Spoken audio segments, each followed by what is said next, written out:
You made some bad picks today. We all did. The good news is you've got 2 hours to laugh about your poor decisions before you have to ruin your Sunday. Nick DiMartino is cracking the mic and pouring the drinks for the only sports show where we admit we don't know anything and then bet on it anyway. Welcome into the Saturday night edition of the ETB Lounge, where the takes are bad, but the jokes are even worse. Only live on the Empty the Bench Network. Now, here's your bartender of banter for the evening, Nick DiMartino. Oh, brother, this guy stinks!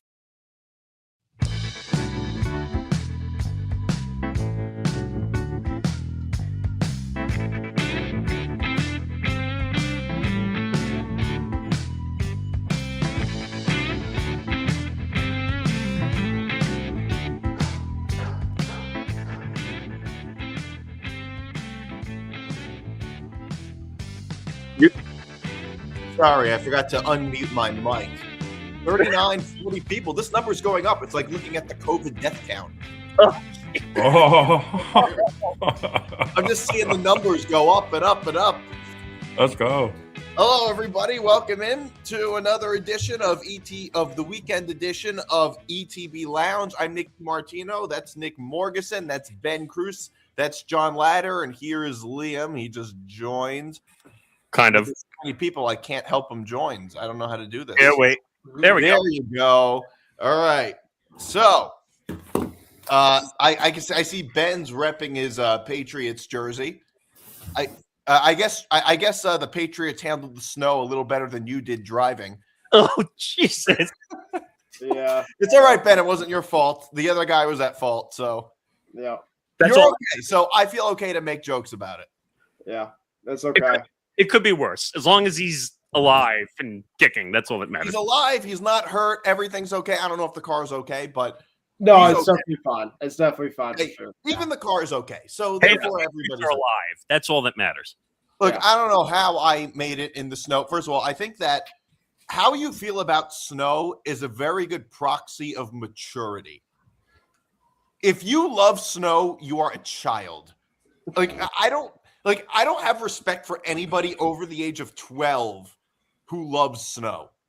When you're an adult, you see snow as a nuisance. It's true. I probably 100%. shoveled about a foot of it today. So Yeah, it's completely miserable. You can follow. Wait, let me just give the plugs. You can follow this show at the ETB Lounge. You can follow across social media. You can follow at the Empty the Bench Network at ETB Network across social media. You can follow Callan at Callan Mac Sports. Dino at Dino Talby _ETB. You can follow. They're not even here. Who cares? You can follow Nick at N Morgeson Radio. there we go. Ben, there you go. Ben at Ben Cruz 144. I think I've plugged that one a lot. My other one. It's a new one. His account got hacked. Yes. His account got hacked. Somebody's trying to be you. Yes. Yeah. So B Cruz 90. Yeah. So I'm Okay, a B mess, Cruz man. I'm a mess. Wait, John, where can we find you on Instagram at? You could find me at John_Ladder. Okay, that's a simple one. At John_Ladder. Yeah, JON. LADDER. Yeah. I think that's how you spell the regular. I don't know. Is it regular ladder? LATTER? No. LADDER. LADDER is how we find you. And you can follow Liam at Liam. What is your Instagram? And my Instagram is my Instagram is Liam82797. 82797. Okay. And you can follow me on Twitter at Nick DMart and on Instagram at nick.dmartino.9. Of course, Callan has to tell everybody he's in California and didn't get snow. So Must be nice. I didn't know Callan was in California until he mentioned it for like the 101st time. Wait, I thought you were going to say at least you have your education. Yeah. Sorry, Callan. You know I like you. Hey, but you know what? You get earthquakes. Yeah, you do. Yeah, you do. And fires. Hurricane. Fires too. So you Yeah. could have used some snow a year ago.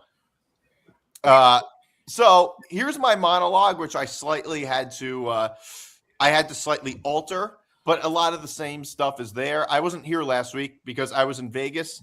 I was down roughly Lane Kiffin's buyout. Oof.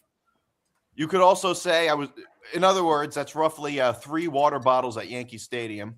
It's true. My picks were about as accurate as CJ Stroud trying to complete a forward pass. Oh, jeez. You can say I was the Jim Cramer of Vegas. Oh, yes. Was good. I went 0-6 with my picks, and I would have been 0-7 had I stuck around for the national championship game. I should have known my picks wouldn't hit when I saw I had the exact same picks as Mike Francesa. Oh, wait a second. Well, so the Patriots have had the Patriots were able to get to Drake May. The Patriots were able to get to the Super Bowl with their offense basically not doing anything. Last week, what was I going to look, I've doubted the Texans all year. I've said they're overrated and their offense sucks. But CJ Stroud was terrible. I didn't think their offense would move about as smoothly as FDR if you pushed him out of his wheelchair. Oh. And look, CJ Stroud didn't even need to play that well, but he had the coordination of Henry Ruggs when he gets behind the wheel. Oh. Wow. Are these too far? No. I No. I didn't think so. You see, I have more, John, I have more leeway here than I do at Pizza Town. Do you have your bottle? What? You got there it is. Oh, that's a different one. That's an upgrade. Stroud looked like he hadn't even seen an NFL defense before. He looked completely stunned. He looked like Sharon Moore when his wife asked to see his phone. Oh.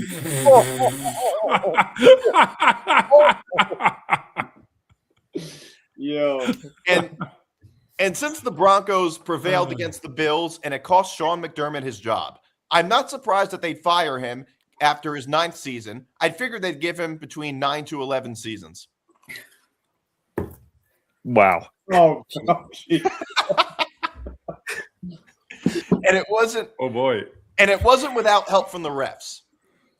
I couldn't help but notice that Josh Allen handled the ball about as carefully as Michael Jackson handles newborn babies. Oh. No. I feel like this catch or no catch controversy is like the abortion of football plays. Everybody's on one side or the other. The NFL world is split 50-50.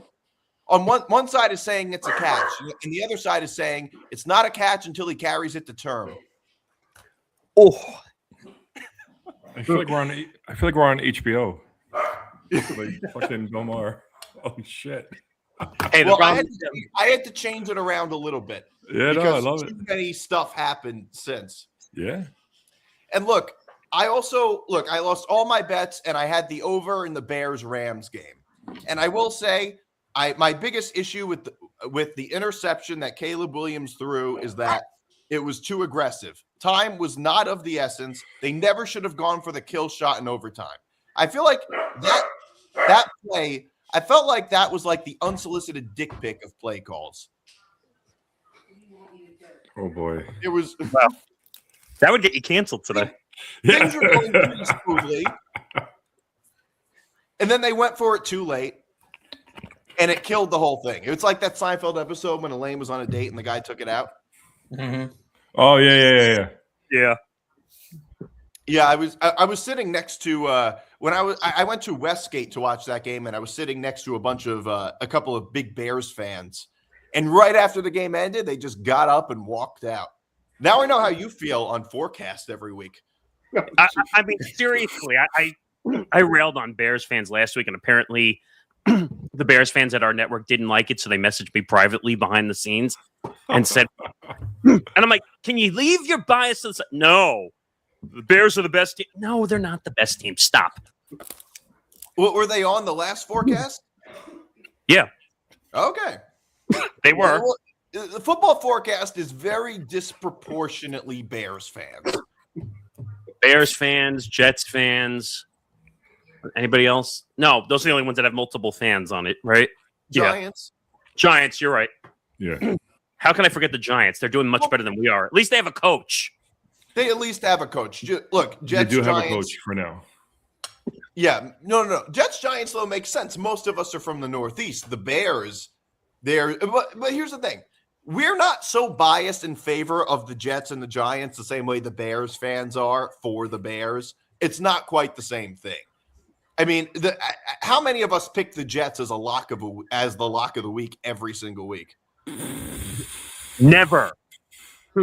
Even in the Jets Falcons game, which I gave them a chance, I took the under and got blown up. Not even for a touchdown on FanDuel. I wouldn't. No, you'll fucking lose. Look, we're a bunch of Jet fans, or many of us are Jet fans here. I like it. And I am, and people are talking about like Sam Darnold going to the Super Bowl and everything, and how that looks bad for the Jets. It actually looks a million times worse, I think, for the Vikings. They are the dumbest franchise on earth. Yeah. They won 14 games with him last year and then moved on from him. Mm-hmm. And ended up and they went with JJ McCarthy. I mean, I don't know why they believed in JJ McCarthy. There's a video of his dad touching his girlfriend's ass. The national championship game. He tried to do it in one of those ways where he's just like, oh, let me reach over here and see if anyone and, like, and of course, there's a camera everywhere now where you go out. Like everywhere. Yeah, let me just reach over here and like just go like this. No one will notice. Yeah, so the Vikings, they're the dumbest team. They have to be the dumbest team in football. Sam Darnold wins them 14 games, has an amazing year, and they thought they'd be better without him. The Jets at least had reason to believe they'd be better without him. Even though a lot of it was their fault, they at least had reason to believe it at the time. The Vikings, I mean, he had a better year this year than he even did last year. I mean, at least he wasn't seeing ghosts. Look, I'm rooting for Sammy D. Are you? I am. Well, here's the thing. We failed him. He didn't fail us. Correct. I mean, it's fair, but second of all, he's playing New England. I think every Jet fan is rooting for Darnold. Not only is every Jet fan rooting for Darnold. What did he say? I didn't hear him. Say it again. Yeah, you can say it, Nick. No, you say it. You're the one who said it. I think, I said I wouldn't think against you guys not rooting for us. Well, yeah, exactly. I mean, you guys are Jets fans. I would feel the same way if the other way was around. Well, there's going to be a lot of Seahawk fans in the next couple of weeks. There's going to be a lot of them. They're going to come out of the woodwork. Nick, Callan keeps asking me about this. So he said, Morgan, can you pull up the stat about the Seahawks making or winning the Super Bowl in a season where a new pope is elected? This happens. The last time a new pope was elected, the Seahawks won the Super Bowl. Damn it! All right, Callan, I'm cooked. Well, here's the thing, though. If the Bears had made the Super Bowl, everybody would be like, "Well, it's because the Pope is a Bears fan." True. That's true. You're right. I guess it could have gone either way. No, I'm rooting for Darnold, though. I'm rooting for Darnold, and it's not just because. Not only is every Jet fan I know rooting for Darnold, they probably would say that the number 3 pick in the draft for Darnold is worth it if it just stops New England from winning a Super Bowl. Like, if we can't win a Super Bowl, that's the next best thing, to stop the Patriots from winning another one. Or you could just be mad at Dante Moore because he just told his agent to go talk to every team in the first couple of picks and just said, the Jets are going to draft me. Okay, I'll go back to school and make another $5 or $6 million in NIL. I think it would have gone back to school anyway. He was only in college for 3 years. Quarterbacks never – he's 20 years old. Not many quarterbacks come out that early anyway. Or you could pull a Carson Beck. Well, Carson Beck is older than Dante Moore. And here's the thing. Dante Moore is a quarterback. Quarterbacks are in a position of leadership. Why do we expect 20 and 21-year-olds to have these positions of leadership on professional sports teams? Well, sorry. That was me. Sorry. I am all for Sam Darnold, I got to say. I mean, like, whether you're a Jet fan or not, like, Nick, what you're saying, you're right. We did not deserve him. We failed him. The system has failed. I would love to see him go on. I don't know a lot of people that want to see the Patriots fans. except for you, Ben. Bless your heart. I am a fucking Jet fan. I'm even wearing my Patriot gear because I like to support them. You know what I mean? So I'm all in. But come on, are you fucking kidding me, man? I mean, like, obviously Denver was not going to do it because we all got excited the first fucking touchdown. There's a shot, but I think we could see the future. I think we know what's going to happen. Look, and I'm hoping Seattle. I am fucking praying that somehow, we could fucking take this. But I don't know. I kind of like Seattle in this game, though. It's exciting. It's different. It's fun. Yeah. Well, I wouldn't say Seattle being in it is different and fun, but having somebody like Darnold is different. He's almost like the reverse Russell Wilson. I've never seen a quarterback be deemed a bust and then just redeem his reputation completely. I don't think I've ever seen that before. No, it's crazy. I mean, like, I look at this, and this is not even a knock on like Jet fans, but like, I remember when Darnold was younger and we went into MetLife and won. I think it was the game where Belichick decided to laugh on the sideline after basically just kept him doing the punts. Like, I think it was like the 33 to like nothing game. And I'm like, I don't know how this dude is going to be even worth it in the league. But then eventually he went somewhere where he was small. And I agree with you, Nick, in terms of the Vikings. I mean, the Vikings, they like got a perfect thing going. Kevin O'Connell, I think, is a very good play caller. They got one of the best receivers in the game in Justin Jefferson. We look at Jefferson now. The dude looks like he wants to go lead the place so many times because he's seen JJ McCarthy. And I'm just like, well, he could have had Sam Darnold the way he was doing it last year, cooking with him. I don't know, but I think it's going to be a tough game. I said off air that we're 3.5-point underdogs. But I mean, this team has definitely exceeded. I think it's exceeded a lot of people's expectations personally. Whether you want to say that the easy schedule narrative or whatever type of stuff, which I can understand from people's outside point of view. But Mike Vrabel being the coach, I think was a great hire. People obviously kind of would think about that. It was a great hire. He's great. And to get that, I think could potentially be what the Giants could be having with Harbaugh coming up soon, in which they could be potentially, building up for sure. And I think obviously the weather today was a massive port. People want to say, well, Drake only threw for 80 yards. You look at the overall weather that was happening. It was a freaking blizzard. There's a blizzard out there. Threw for 133 yards. Right, but a lot of those 133 yards was on a massive deep ball. And then basically it was like the next drive after it, maybe a couple passes. You don't look at that overall game and say Jared Stidham 133 yards. It was like, wow, like it was impressive per se. They could have won that game though. Yeah, he was looking good at first. Maybe if Sean Payton wasn't such an idiot, they could have won that game. Well, I think, for him going on the fourth down, the Patriots could have been down by 2 scores and it could have been worse from there. But he went for it. Look at McVay going for it in the NFC Championship game. They could have been only down by 1. We got a break there. But, not taking the field goal early in that game also probably killed them. You've seen so many coaches. That's what I'm talking about. You've seen so many coaches, not taking points in these playoffs. And, thankfully that Payne decided to go for it. And our defense, finally woke up because the defense for us definitely wasn't. I also think, playing a backup quarterback, sometimes it takes a little bit of time to kind of get adjusted in terms of what they want to run. Yeah. Because he had a week? Maybe not even a week. A full week to prepare. Did he? Yeah, he did. Actually. Yeah, he had 8 days. Yeah. Yeah. But in terms of them actually, he hasn't played an actual game in 2 years. So you don't know what type of, game plan you're going to have for a guy. I think 24, right? 2024 was the last time he played a full game. Yeah. Yeah. So, and I do really want to have Bo Nix play. I'm not going to lie. If Bo Nix did play, I feel like we could have been cooked in this one with the way things were going. But you don't know because this weather was so impactful. It was a defensive battle on both sides. It was, I wish I took the under in forecast, but I wasn't expecting it to be going crazy blizzard temperatures and then the second half. And, it's 2 top defenses, though.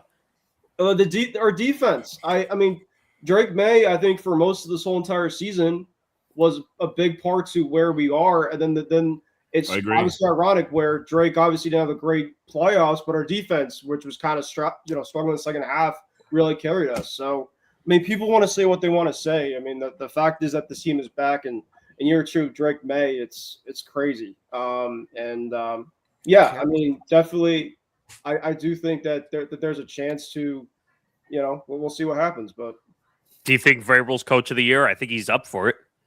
Yeah, I think he's going to win it. He's a contender, I think. He's a contender. I also, frankly, I don't care that much. It's not a big deal. Who wins coach of the year? But yes, I think Vrabel is up there. I'm more interested in MVP, not coach of the year.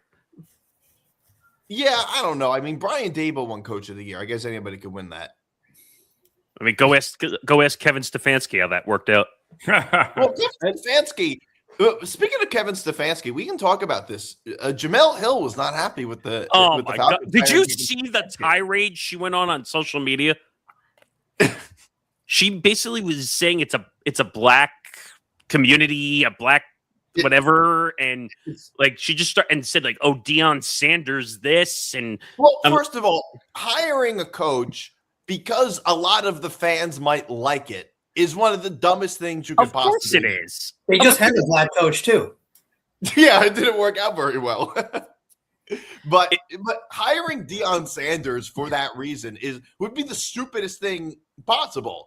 And based on perception about like how he treated Shedeur Sanders, it's like I don't care about perception. Like, is it true or not? Here's the tweet because I found it. Harry Douglas was absolutely right. None of the Falcons fans I know liked the Stefanski hire. He had a losing record in Cleveland, and they didn't like how he handled the Shedeur Sanders situation. Who doesn't have a losing record in Cleveland? The whole world does. What? They love Deion in the ATL. It's a black city with one of the blackest fan bases in the NFL, and they have a black quarterback on their roster. So a lot of ATL fans are side-eyeing this hire. Wait, but so by that logic, so then the Vikings should always have a white coach?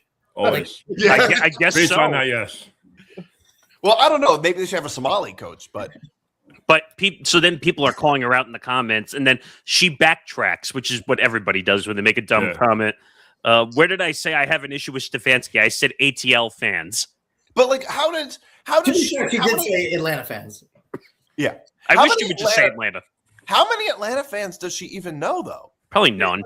Who made her spokesperson for all Atlanta fans? I mean, like, I know a lot of Jet fans. I know a lot of Giant fans. She's not from Atlanta. She doesn't live there. What does she know about Atlanta? How many Atlanta Falcons fans does she even I think know? she grew up in Detroit, if I'm not mistaken. Also, So I don't know what she knows about. Do you remember, though, what got her in trouble at ESPN? Well, there's a lot of things that got her in trouble. But do you remember when she made the comments about Jerry and the Dallas Cowboys on First Take? And ESPN went after it, said, you can't make fun of the Cowboys because we have to talk about them on 10 million shows every single day because that's how we make our money.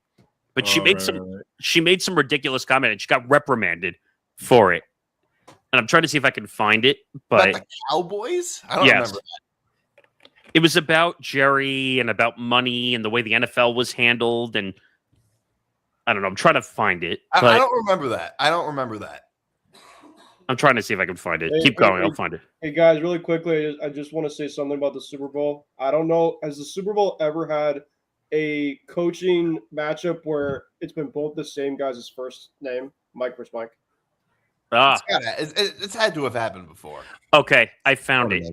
In October 2017, ESPN suspended Jamel Hill for 2 weeks following tweets encouraging a boycott for the Dallas Cowboys advertisers. Oh, yeah, that was it. That's the one I was referring to. No, I think it was something like, it was something, but the reason was, it was something, it wasn't because it was the Dallas Cowboys. It had to do with the players kneeling. It had to do with that.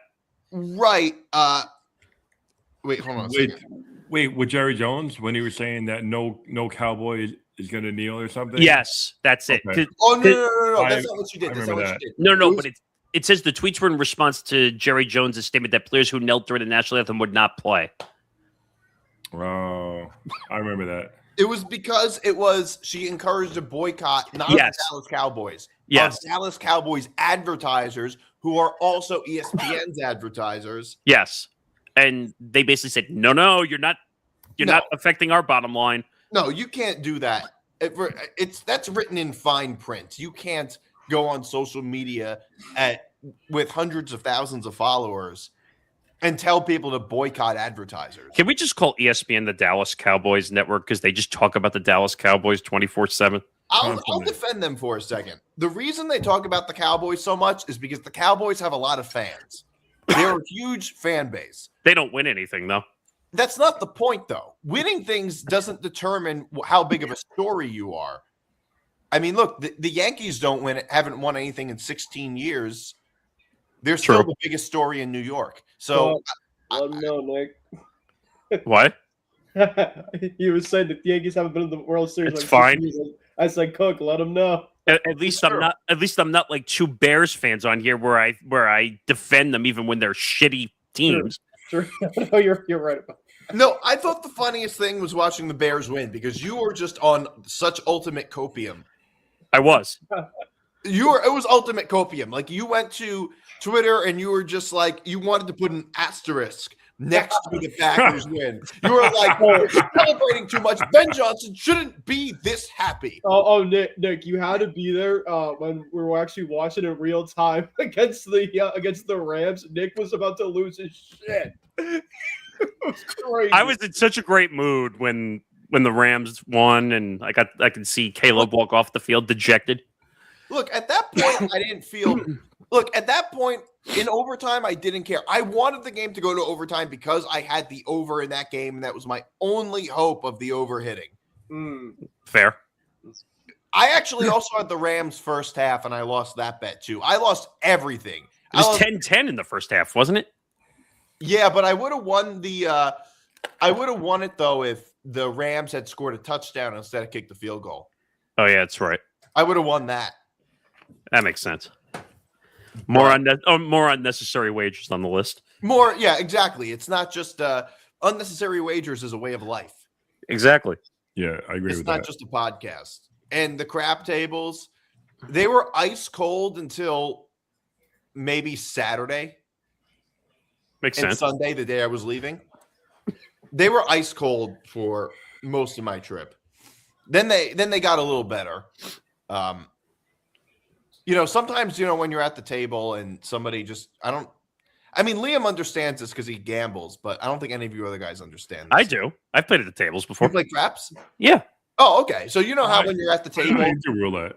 You know how if you're at the table, things are going really well, and then some guy walks up and does he say don't roll a 7 or don't roll a 7 or whatever that stupid? Well, one time I had a guy. I was at a table and we were on a good roll, and then the guy says 6-7.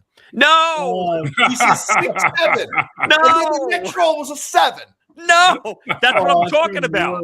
No, this is not. No, this is a true story. Like it's some weird superstition that, like, if you're on a long roll, and I didn't learn when I went to Vegas for my 21st birthday, and I'm there with my brother playing craps because he knows it. He knows how to do all the side stuff. I could give two shits. I just literally either throw on the numbers or on the line or whatever. And I was rolling for like 20 minutes. And of course, stupidly, because I was the first time I was playing, I said, "Oh, I hope I don't roll a 7." Don't say that. I know that now, but at the time I didn't know that. So, well, Nick, when they actually did they actually did the actual thing? No, this was way before that. That was a thing. Way before that was a thing. When I turned 21, that wasn't a thing. But you know what gets me nervous? Like, because I'm rolling for the 20. People are like throwing stacks of money out. Like people who are like professional craps players. It seems like they're just stacking. No such thing as a professional craps player. You know what I mean. It's a joke, but I'm just saying, like, they were just stacking bets like crazy. There had to be thousands of dollars on this table as I'm rolling. And I'm like, oh God, I feel like I'm going to get attacked if I roll a 7 on this table. And I'm like, that's why I said don't roll a 7. And then I rolled 7 and I cleared the entire table out. That's the worst. That is the worst feeling. The worst feeling is when you're rolling or if you're on the other side and you can't see the dice. I can't stand it sometimes when the dealers don't call out the number and you just gotta go by the vibe to the table and figure out what hit. And then you have somebody who just like throws the chips across the table, and I don't get how the dealers know. Like, 'cause I guess they just have instinct. They're amazing. The dealers are it's so difficult to do that job because you have a bunch of people barking at you and combos. You have to remember and all this stuff. And like my brother did this. He's like such and such combo and threw it out the table, and they just went like this. Like they know, and I'm like, how? They're that good at it. And I was like, well, I guess if they're doing it for a living, I guess. Well, they're trained. But some dealers in Vegas and Atlantic City, I think are really good. But if you go on like a cruise or something like that, or if you go to like casinos in different places, they're not as good. Like the dealers at like Mohegan, they're not as good as they are in Vegas or Atlantic City. But don't you have different rules on cruises also compared to casinos? Yes. Cruises, generally, if the 2 dice don't hit the back table, it doesn't count. Oh, that's stupid. Yeah. Even if you roll a 7, it doesn't count. Nothing counts unless both dice hit the back table. The funniest thing to me is when the dice goes flying off the table, and then they have to go pick it up and they start examining it like it's a crystal, like because they're looking. Examine it. Well, because they have to know if it's faux dice or not, if it's fucked up, whatever. Oh no, I know, but I'm just saying it's like they're looking at it like it's like $1 million crystal. Trying to see the pit boss always looks at it because look, you never know what somebody's trying to do to scam the casino. I get that. And then my favorite is when they're really superstitious rolling the dice, they turn it to a certain number before they pick the dice up and roll it. And they try it like a bunch of times and they waste so much time just Never trying works. to get the dice. What do they? The right number. I don't know what they do. I've seen some people actually turn it to a 7 each time. I'm like, or they like roll it against the wall until they get like a number they like. If there was a way to win like that at craps, casinos wouldn't exist because they would just be bankrupted. So seriously, right? Like none of that like works. That's why it doesn't make sense. Like gambler superstition doesn't make any sense. I would like to see a dealer with like some kind of personality because every time I go. They're just like very like numb, like they're at a fucking DMV, just like very still face. Like I would like some kind of wait vibe. in line like you do at the DMV. I think at the DMV they get off watching you wait in line. Yeah, exactly.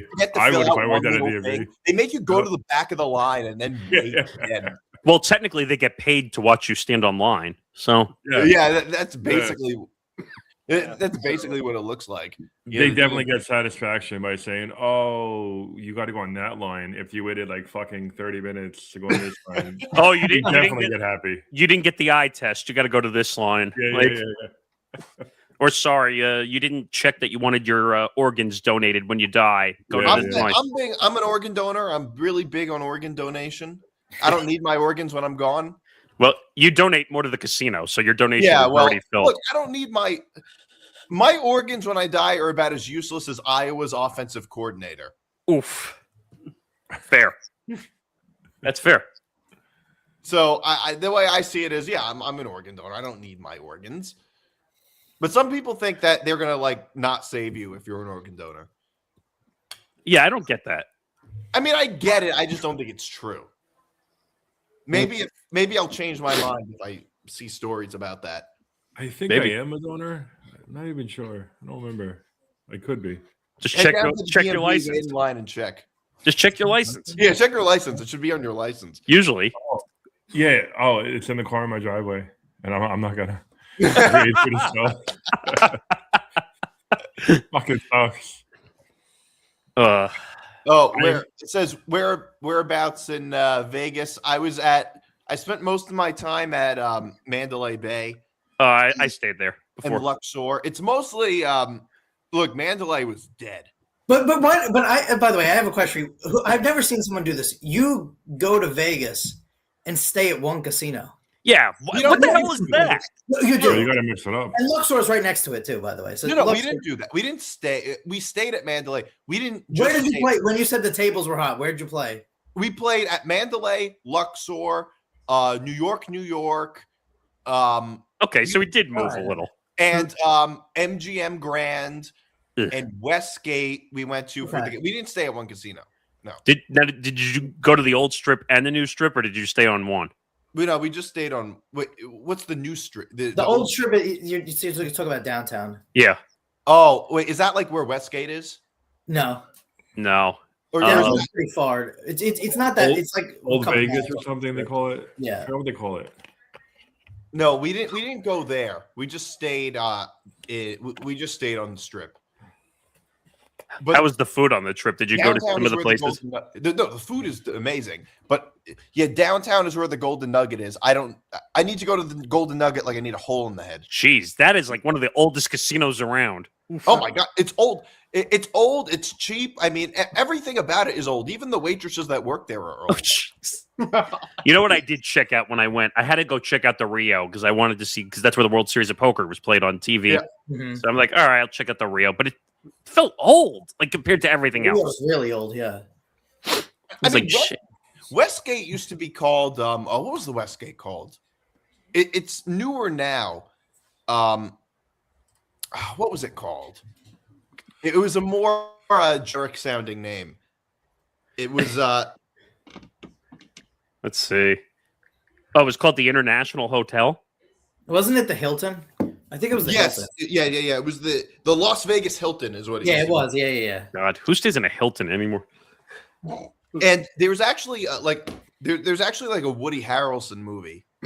Oh, is where there? it takes Yeah. place when it was called that, and I saw the sports book, and it's like it's renovated now, but I could see like, oh, that's the sports book. The only thing good about Westgate is that they have a sports book. The That's really it? nice sports book. That's it. Everything else about the casino is it's not a super popular casino anymore. Not a lot of people are going there. It's a lot of locals actually That sounds about right.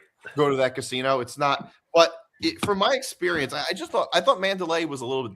I thought it was a little dead. I actually was able to get a seat at the sports book like 5 minutes before the Bills Broncos game started. That's impressive.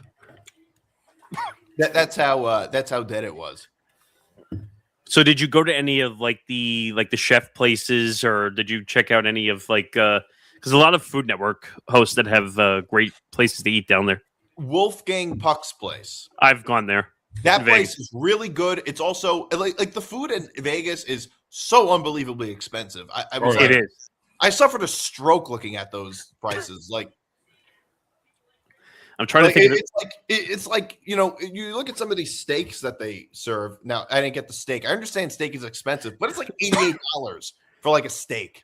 Actually, It's crazy. Robert Irvine has a place in Mandalay Bay. Did you see that? Yeah, I didn't go there. Wait, what's that one called? It's a brunch place. I'm trying to look it up. Did you go to the Sphere? Did you see it? No, I won't Well. support James Dolan. Yeah. Well, no.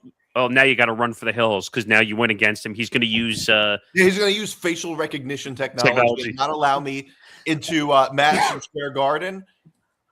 Exactly. Oh, it's called Robert Irvine's Public House. Oh, yeah, I never went there. There's a lot of good places at Mandalay. Yeah, I'm trying to think of this. I know Bobby Flay has a place down there. Oh, did you go to Ramsey's places? Oh, the Hell's Kitchen thing? No. Hell's Kitchen is Where's good. that? Yeah. Mandalay? No, Hell's Kitchen's in Caesars. in Caesars. No, I didn't go to Caesars. Though we went to Caesars at one time, and at least 2 or 3 guys tried selling us Coke. Caesars is, yeah, Caesars is Wait, spot. really? Well, that wasn't even. Can we talk about the other thing? Yeah, we can talk about the It other. was thing. also there was no less than 50 prostitutes in the Oh shit! lobby, but they don't. But they like sit down next to you. Did you get the Yeah. cards? No, they sit down next to you at the bar, and they have facial recognition that recognizes them at the casino. So the security will come over and ask them for ID, and they don't have ID obviously on them. So then they kick them out. But I it didn't know happens- that was a thing. It We happens figured it often. out. It was pattern recognition, and the thing with them is that you It don't. happened like 4 times throughout the night. It's not the Wow. most obvious thing in the world right No. away, but it you becomes recognize it. circumstantial that you figure out that they're prostitutes. Once you recognize it, it's very obvious. That's Yeah. the way they're dressed, obviously. No. It's Well, not no, that. because there's a lot of women dressed like that in Vegas. Yeah. They don't look out of place at all. No, they don't. But eventually, like you can figure it out. Like they're like by themselves, and then like they try striking up a conversation about like the weather, Oh, that's great. The way they'll do it is like, no offense to DiMartino, but like there's like a woman at a bar and like we were walking over and she said the woman was like super hot and she like was like to Nick, she was like, come sit down next to me, like, oh, it was like the most obvious, like, who would ever do this, like, not just to Nick, just in general, but obviously she's never done it before. Yeah, it was just... I was in Atlantic City when I was younger for my very first time, and I'm hanging out with my friends, and I'm sitting down playing roulette, and then some girl comes up to me. She goes, "Hey, how's it going?" I go, "Hey, how are you?" She goes, "Do you want to get out of here?" I go, "Yeah." I go, "Okay," because I was younger, and then she goes, "Okay, it's $200." And the first thing I said to her, I said, "Oh, you're a whore." I'm so sorry. I didn't realize that. I'm so sorry. I didn't realize you were a whore. I thought you would have said so cash shocking or to me. oh, Jesus Christ. 200. Jesus, 200. Yeah, and then I have to piggyback on the Vegas thing. We were in Vegas a couple of years ago because we saw you two at the Sphere, and we went to a punk rock thing, and we're walking down the street, and girls just give you like cards. It looks like a baseball card, and it would say like Shelly, Lana, blah blah blah. So by the time you walk one block, you have 5 cards, and it's all these different names. So then you go to another block. So me and my friend were hanging out with drunk. So I had like Betty, Elisa, some girls give me a card. I go, no, I'll trade you Betty for Lisa. And I kept on trading them, and they were so confused. They didn't know what was happening. Whenever they would give me a card, I would give them 2 back. Fucking weirdest thing. Oh, it's man. So funny. Yeah, it's different. Isn't it all legal in Nevada? No, I think Caruth or Peruth. Isn't Peruth like the legal, technically the I'm legal looking it up. Peruth County or something? Even if it is, they don't want it in casinos. It's not. It's illegal in Vegas. So Yeah, which Vegas also, it is, but in Nevada, isn't it like Peruth? That's where it's technically like the ranches and all that shit. Oh, the Bunny Ranch stuff? Yeah. I'm looking this up, but I have no idea. To be honest, I would really know that answer. And then I had no idea when you walk down the streets that you got to go up these fucking stairs just across the street just to go down. Across I had the no street, clue yeah. it was like that. Okay, John, you'll be interested. Prostitution is legal in 10 of Nevada's 17 counties. Okay. There you go. And not including the county that Vegas is in? I'm trying to look that up now. Let's see. Oh, wait. It is legal in the one that contains Vegas. Oh, okay. So I guess Rick Pitino could have been the UNLV head coach. Could have. which by the way, so just speaking of James Dolan, I don't know if you guys saw this. I know you like the NBA, but so last night I had, or whatever it was yesterday afternoon, I had Knicks laying 2.5 against the Sixers, and the Knicks were up by a bunch. The Sixers came way back, and then the Knicks, I went down to AC last night for the fights. So the Knicks went up 6, and I got into the car because they were up 6 with 40 seconds left. And when I turned it on, the Sixers were inbounding the ball to tie the game. The Knicks purposely fouled the Sixers, and they just completely didn't call it at all, which would have lost me the bet because they would have hit 2 free throws. And then because they thought it was a foul, Maxey just like threw the ball. Well, it happened twice. Yeah, they tried to foul Embiid, and then he didn't do it. And then they tried to foul Maxey, but like clearly fouled him too, and they just like completely didn't call it. Oh, come on. You don't know the fix is in the NBA by now? No, not at all. I don't think the fix. I think the refs just screwed up. I was looking at that shot Maxey had, and I said to myself, I'm like, was he purposely trying to shoot that? Because it didn't seem like he was trying to shoot that shot. That's what I call the James Harden, where you purposely just try to throw a ball up to get fouled. And then he was bitching after. Like, what? I think he thought the play was stopped. Oh, he thought he was fouled, and then he just like threw it up in the air. Because I'm looking, I'm like, why would he shoot that? Go ask Tim Donaghy how that worked out. Well, Nick, I told you about the email I had with him, right? Yeah, you wanted to get him on. I love that on the podcast. Stipend. He demanded that you pay he demanded a $500 stipend if I wanted him on Press Row, our podcast. And I'm like, dude, if I wanted to pay someone who's going to destroy sports, I'll go find someone else. I don't need you. Would you have asked him why he had 96 calls with Scott Foster like during? Yeah. halftime. Totally. Oh, I'm not afraid. I would have asked him everything. He was like in the documentary. They were talking about like how he had like 100 calls with Scott Foster before and after games. He was like, "Yeah, we're friends. We like to catch up." During halftime of a game, he's fucking calling a guy to catch up. Get the fuck out of here! I've known you for at least 13 years. I don't think I've called you 96 times in my life. Never. At halftime of a fucking work to just talk after you just talked to the guy before the game. Come on, dude. By the way, that was real FBI shit. Like they had him wearing a wire to like rig people out so he didn't get a longer sentence. Like it was real FBI shit. He was like the big pussy of refs. Yeah, pretty much. Definitely. Well, Dominic was an idiot. Well, I don't know if he was an idiot. He was in deep. Like, once you get in deep, which is probably what happened with the guys in the NBA scandal too. They were like Chauncey Billups and stuff. They were probably in deep to somebody. Well, what were they called? Face cards? That was their nickname in the scandal. Yeah. God. It sounded like something straight out of like Ocean's 11. But the dumb thing though is Chauncey Billups made what $130 million in his career. What are you doing? He was probably in deep to somebody. Yeah, or somebody he knew was in deep with somebody. Or who was the Miami Heat player? I forgot the other guy. Rozier was set to make like $35 million this season. But we don't know what he might have been gambling with somebody and lost a lot of money. Or did you see the size of the bets?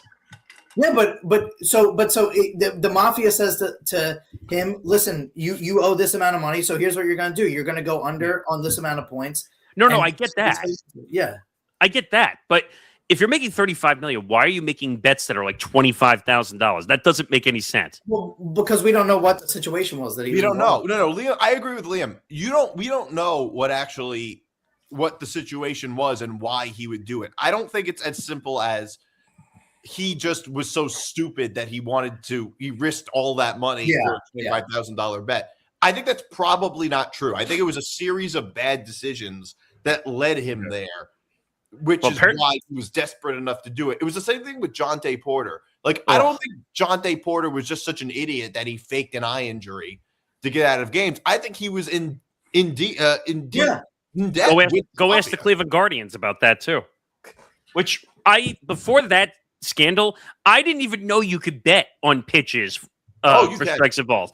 Do you know how degenerate that is? It's one of those things. It's like betting on the national anthem. Well, go to Calcium Poly Market. You can go do that there if you want. You can bet on. Any more good ones? Oh, John and I, when you weren't here, what was this, last Saturday? John and a bunch of us were just sitting on Calci looking at all the stupid bets that you can find. And some of them were insane. Like you could bet on the temperature for the day in any state if you wanted to. Over under in any state? Yeah, like so I'm gonna look this up really quick. So here it is. They have a climate category on Calci. Jeez. And so it says, and it goes, and they call it at midnight for every single state. So there's a timer running on all these bets. So it says, will it rain in New York City today? And it says yes or no. And there's an hour and 10 minutes left on it. Let's see. Highest temperature New York City today, 23 to 24 degrees or 25 to 26 degrees. The odds on that have to not be good because the only way it could possibly be profitable. Well, they don't work with odds. It's like a stock market. It's a stock market. Yeah, Liam's right. It's basically like you're like buying shares essentially into a yes/no system. That's why it's legal. And they have who will attend the Super Bowl, Elon Musk or Taylor Swift? Oh, there's so many of them. Yeah. It's just things where you're just like, insane. What? Like Calci's under litigation too, which is even crazier. That's insane. Why are they in trouble? Because of what happened with Novig when we had that issue with them, where basically they just they're not legal in New York and LA and all this shit because all these states passed laws that it's not real gambling. Which or is whatever. Complete bullshit. But by the way, I'll be the first person to say it's complete bullshit that Novig is getting banned. But my favorite part about this is that we don't have to pretend to like Novig anymore. Yeah, no, I'm with you. I'm with you on that.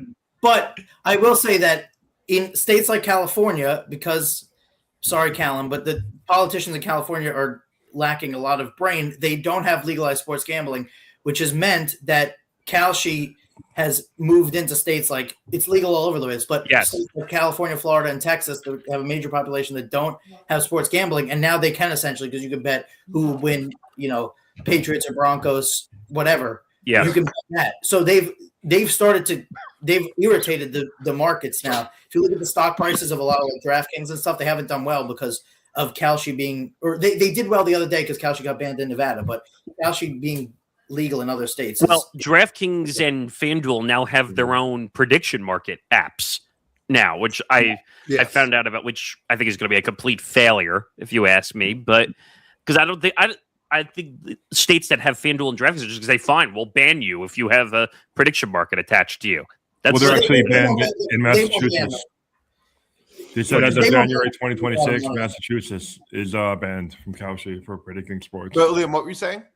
I was saying that he said that states would ban FanDuel and DraftKings. They wouldn't do that because they make a shit ton of money off it. No, I agree, but they might ban the prediction markets. That's what I mean. I think essentially they're threatening FanDuel and DraftKings and say, hey, if you bring prediction markets, we'll throw you out, which they won't because DraftKings and FanDuel make shit tons of money. It's crazy.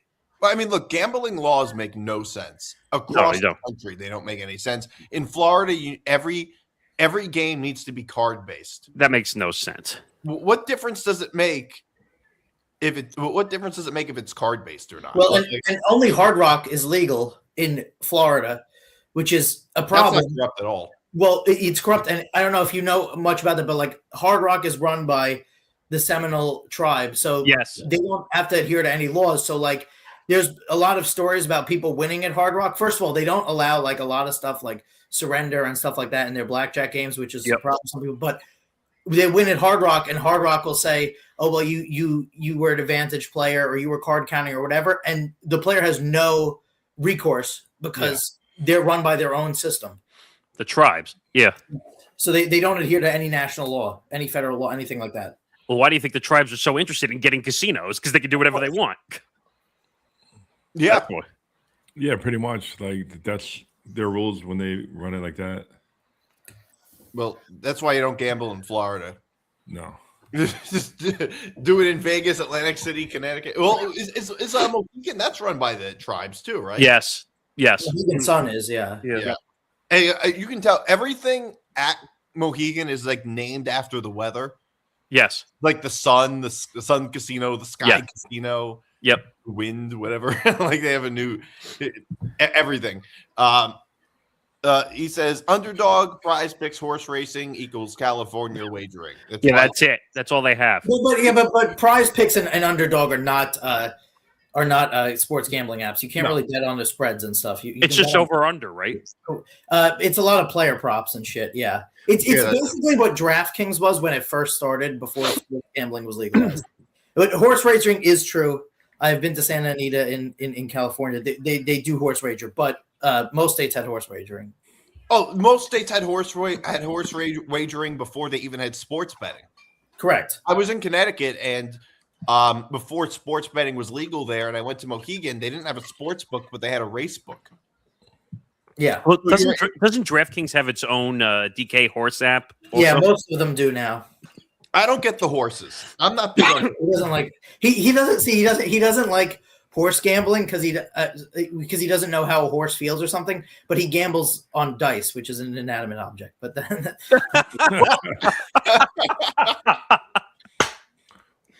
horse gambling is fun. Like when you go to Jersey, if it's like a nice night out and you're just hanging out, like it's nothing. Like it's not. But I feel the same way how they treat the horses. But like whatever, you're hanging out. I just don't get going to like the big events and you have to dress up and do all this shit. Yeah, like Belmont Stakes. People look forward. Wait a minute. People look forward to like dressing up in like fancy dresses and tuxedos and going to the Kentucky Derby and all this shit. And I'm like, really? I'm just gonna watch it on my TV. I'm not putting on a tuxedo. Really big on horse racing is Francesa. I don't trust him. Do you trust him for picks right now? Maybe horse racing. I would take his horse racing picks. I would take his horse racing picks. But Nick, you know that you can figure out stuff about horses. Like you can figure out if their father was a mutter, if their mother was a mutter. Yes. I just don't think going to a horse racing event, dressing up it's only like a 5-minute thing and that's it. Well, it's not just a 5-minute thing. They have I'm saying in terms of the actual race. They have a bunch of different races.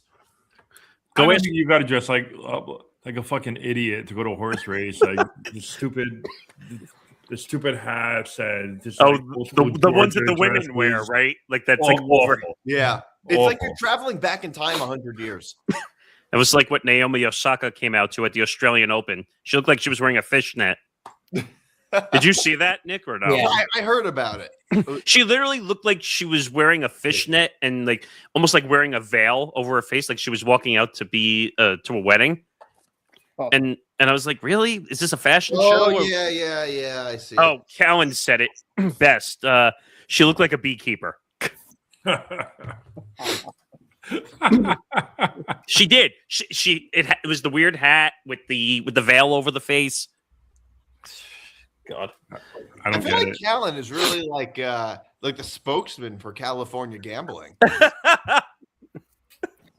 Well, what choice does he have? Padres and Ducks have deals with the prize picks. Listen. Both of the fans of those teams are probably psyched about it. Actually, he is a Padres and a Ducks fan. So he's the guy. Yeah. Oh boy. Ouch. Yeah. I totally forgot that the Ducks existed, not gonna lie. Oh man. The Mighty Ducks. So do you want to go to any of these two videos you want to talk about? Yeah, we could also talk a bit more about the game if you want. Whatever you want. Seahawks-Rams game, Patriots. Well, we talked enough about the Patriots-Broncos. Let me just say this, though. That game, let me say this about that game. I am not against teams playing in like snowy weather or anything like that. I'm all for it. But it is weird how much it's celebrated on social media. People are like, "Oh my God, it's crazy! Like, this is how football should be played." I mean, the game was borderline unwatchable. It was terrible. It was literally unwatchable. It was unwatchable. The ball was. It's really funny. Where the ball was. You couldn't see where the numbers were. They needed like a computer to put the numbers on. Well, they do that purposely. They make the numbers more stand out so that people can see where the ball is. I don't know if you couldn't see the numbers at all on the field without them. Do you see the guys? Myself too. Do you see the guys with the leaf blowers like every time out going through? Yeah. I'm like, geez, that's what I get paid for, just to run a leaf blower through a football field?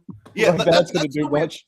Like, don't get me wrong. I'm not saying everybody's got to be in a dome or anything like that, but these games in the snow, most of them just totally suck. Like, I don't know why we celebrate this. Me and my brother were at the Lions-Eagles game. It was a blizzard. This was when Sean McCoy was still on them. And they couldn't find the ball for like 12 seconds. It was just so insane that I think we left at halftime. If we didn't leave at halftime, the car would have been buried. I was just thinking about this. Done. I don't know if you guys saw the aerial picture of Gillette Stadium in terms of the amount they had, and then Denver, the amount they had. If roles were reversed and they had this game at Gillette, I mean, it could have been even worse. Yeah, they would have canceled it. They would have moved it to Monday. You couldn't have 80,000 people. There would have been a foot of snow. Yeah, there would have been a foot of snow there if that was the case. Nobody would have showed up. Yeah, they probably would have moved it. Yeah. It would have been impossible for anybody to even get there. They did that with the Buffalo game a year or two ago, right? Yeah, Buffalo playoff game got canceled. It got moved to Monday. It was last year, right? Yeah. Yeah, you remember they paid fans like $20 to $25 an hour to come shovel out their stadium? That's embarrassing. That went to one of the games, I think it was this year, that got up at like 5 a.m. to Buffalo just to do that. Did they get a guaranteed ticket for that? Yes. Yeah. Okay. Yeah, So then, they have to. I mean, I would think. I would hope. Hey, if we're going to go shovel out the damn stadium, you better give me a freaking ticket to watch the playoff game. They were shoveling the players' driveways just so they can make their flight. Was it, John, you said it to me last weekend that you said, like, if it were you wouldn't want to help, like, the opposing team or whatever, shovel out and all that stuff? No. I'm a Jets fan, and I'm not going to dig out fucking Gary Wilson's fucking driveway. Go fuck yourself. Get out of here.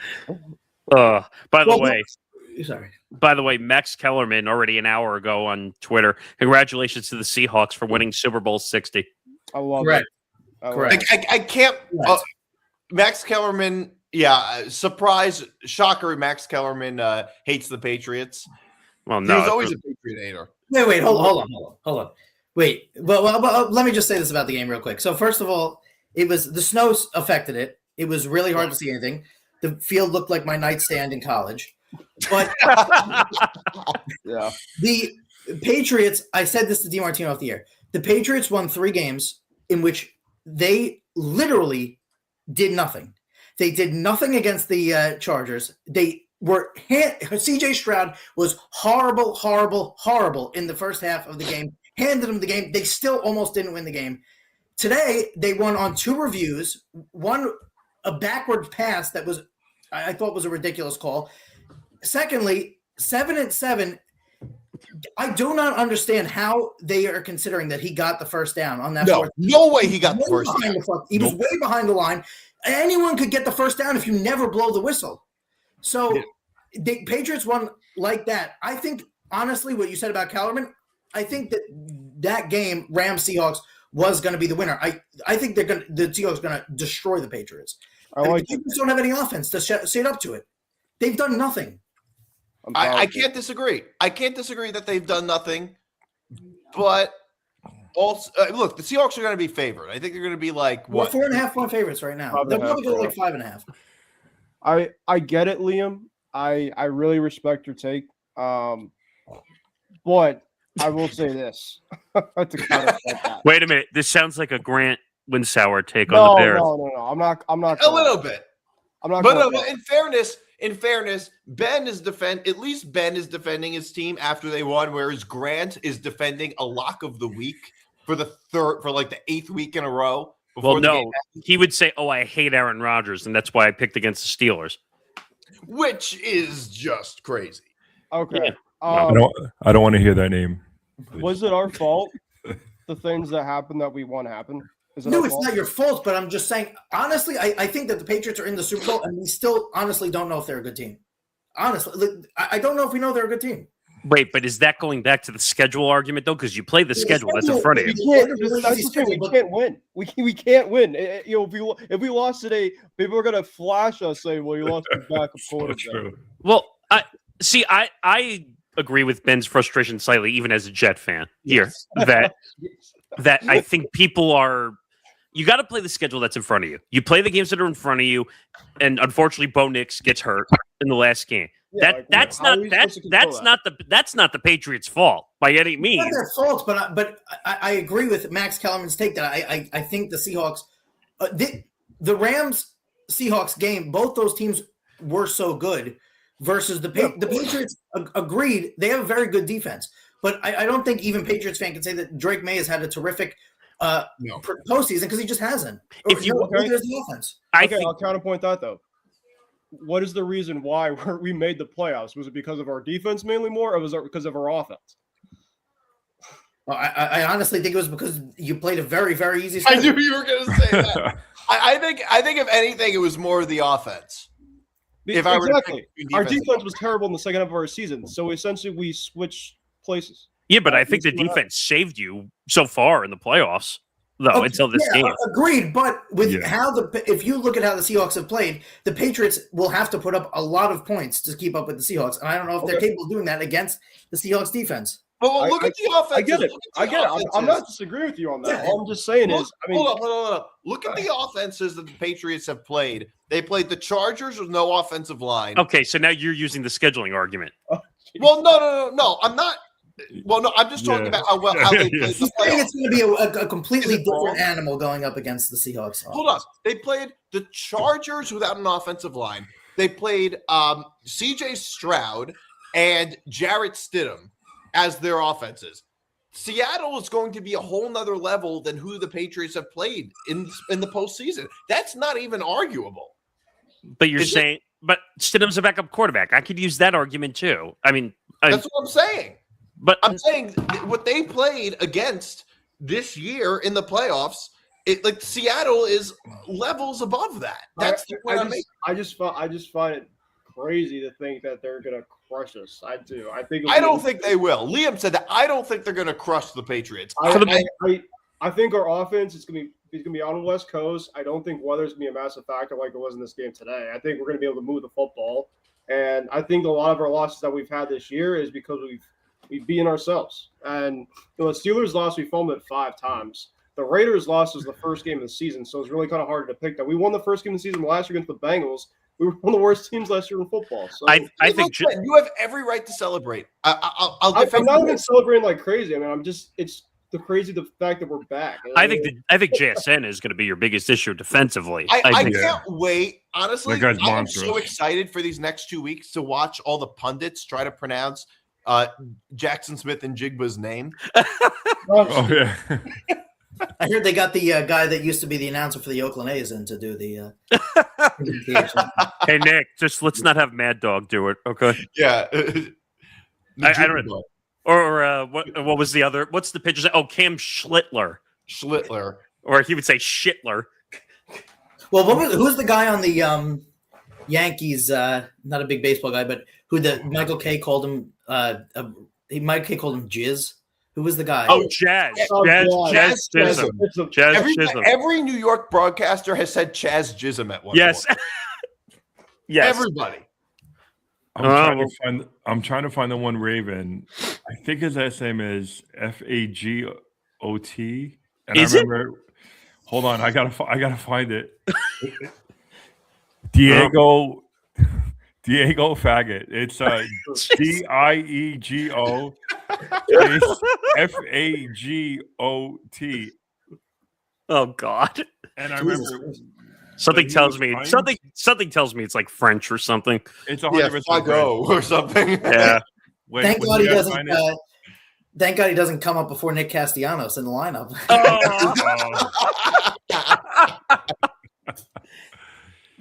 Oh man, that's a shot. That's a shot to left field. That's one of the greatest clips in the history of sports. That's it is one of the funniest clips. Wait a minute, apologizing, and he just calls the home run. Brenneman's back on TV, by the way. I think he's calling games for the CW. I think now for one of the conferences. The difference between not being on TV and calling games for the CW is like this. No. Yeah. I get it. I'm just saying. No, trust me. And I wasn't a big Brenneman fan anyway, but trying to see if I can look it up. Which he's calling the ACC. That's what he's doing. Yeah. Yeah.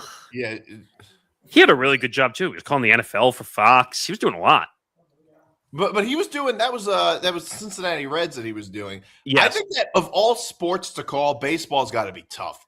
That's got to be the toughest because you got to keep the conversation going for the whole game. There's so much downtime. I called baseball games at LIU. It was literally the worst. Like between pitches, just you're sitting there just like waiting for the next pitch. Like I'm like, oh, I got to fill this time. Like what am I? It's not like hockey where it constantly moves back and forth. Or in basketball, you're moving from side to side. At least something's always happening. Baseball, forget it. I could go get coffee and a donut between pitches and come back. Well, if you notice when you watch Met games, Keith Hernandez always just complains between. He's always complaining about something between pitches, whenever there's downtime. By the way, he still doesn't have a contract right now for the SNY booth. Nah, they'll bring him back. I hope so. That's like Paul O'Neill in the Yankee booth. You talking about Gary? No, Keith Hernandez. Oh, Keith. Oh, I think he does well with them. I really do. He's great. He's one of the best. Yeah. I like the New York people that talk like in terms of like the better commentator booth is between Gary, Keith, and Ron. And Michael and like Michael David Cohn. Yeah. I'm sorry, Nick. On the Yes Network, I'd say Yes Otherwise. This is not me even being a Yankee hater at all. I don't know. It's debatable. No, you're a Yankee fan? I'm a Yankee fan. I'm a Red Sox fan. Oh, okay. I was gonna say. Fan of all the bad guys. Dude, I just hope it's a fucking good game, man. I don't want to see a blown out. Like I want to see a game like we saw tonight with Seattle and the Rams. I want to see a shootout. I want to see a fight. I don't want to see 41-6. No, like last week. I was just gonna say that like last week. I don't want to see like a Chiefs Eagles from last year. I'll say I don't think Drake May has played well in this playoffs. I'm not gonna sit here and not say he hasn't been, but it's the last game of the season and he's in year 2 too. He's still young. He's in year 2. Drake May is in year 2. Oh God! wait, hold on. Hold on. Wait, where did that even come from? Oh, he's got the shirt. He's got the shirt on. Oh boy! I had to. Drake, May. Yep. But let me ask you guys an over/under. I'll say that I'll put the number at 250, and you tell me over or under. During the next 2 weeks, over or under 250 times ESPN talks about the Malcolm Butler interception. Oh, definitely over. Oh, definitely over. Yeah, It'll be even enough for me to say, okay, it's enough. Like we get it. Yeah. It's like 28-3 for the Falcon fans. I'm like, Jeez, 28-3. 28-3. Still proud for the Falcons fans. I'm like, all right, we get it. Like, it's been what 7. Can we just let it go already? The Falcons have to get back to the Super Bowl. Yeah. Which they would have done if they hired Deion Sanders. People on social media already are saying that the Seahawks do the funniest thing after seeing the Malcolm Butler thing and do it to us. 2 weeks. By the way, just get ready for the amount of Dave Portnoy obnoxious social media posts now that the Patriots are back in the Super Bowl. It's his whole personality. He's going to be at the Super Bowl. We already know that. Yeah. The 28-3 Atlanta Patriots game, I remember watching it. Me and my friends were like, oh, my God, this is insane. And then they go, shut up. I go, no, we got this. And I posted something on social media, some dumb meme. It was Tom Brady sitting down like this. As soon as I did that, they fucking came back instantly. I was at a college party with my friends, and I had one buddy of mine who was a Giants fan going absolutely apeshit. Well, all the other buddies were just dead silent, including myself. I was on my college room dorm bed my sophomore year. I decided to say, you know what? I'm getting off my bed. And I decided to sit on the floor and say, listen, screw it. What do we got to lose? The Patriots scored 1 touchdown. They said, do not get back on that bed. Whatever you do. For the rest of the time, I did not get back on the bed. And well, I mean, I feel like a Giant fan should have been happy because, like, as a Giant fan, like, who likes Eli Manning, like, I root for Arch Manning. I root for Peyton Manning. So, like, to see Eli Manning's son come back and win that game against the Patriots, I guess it was great. He should have been happy about that. By the way, another thing that's annoying me right now on social media, the Empire State Building that puts colors up for certain events. When they did it for the Eagles, what are the colors tonight? When they did it for the Eagles, that was insane. No, so that's disgusting. So the Empire State Building tweeted out an hour ago a video, and it's got the Seahawks colors on the building. Seahawks colors. It did one today with the Patriots colors. That's Liam, who are you rooting for the Pats and Eagles Super Bowl? Second one. I'm sure he's rooting for the Patriots. The reason why I'm asking Liam is I bet on the Patriots, but yeah, Patriots. Okay. Because my buddy who's a Giants fan apparently hates it so much, he rooted for the Eagles in the second Super Bowl against us. I could you not. That's weird. Damn.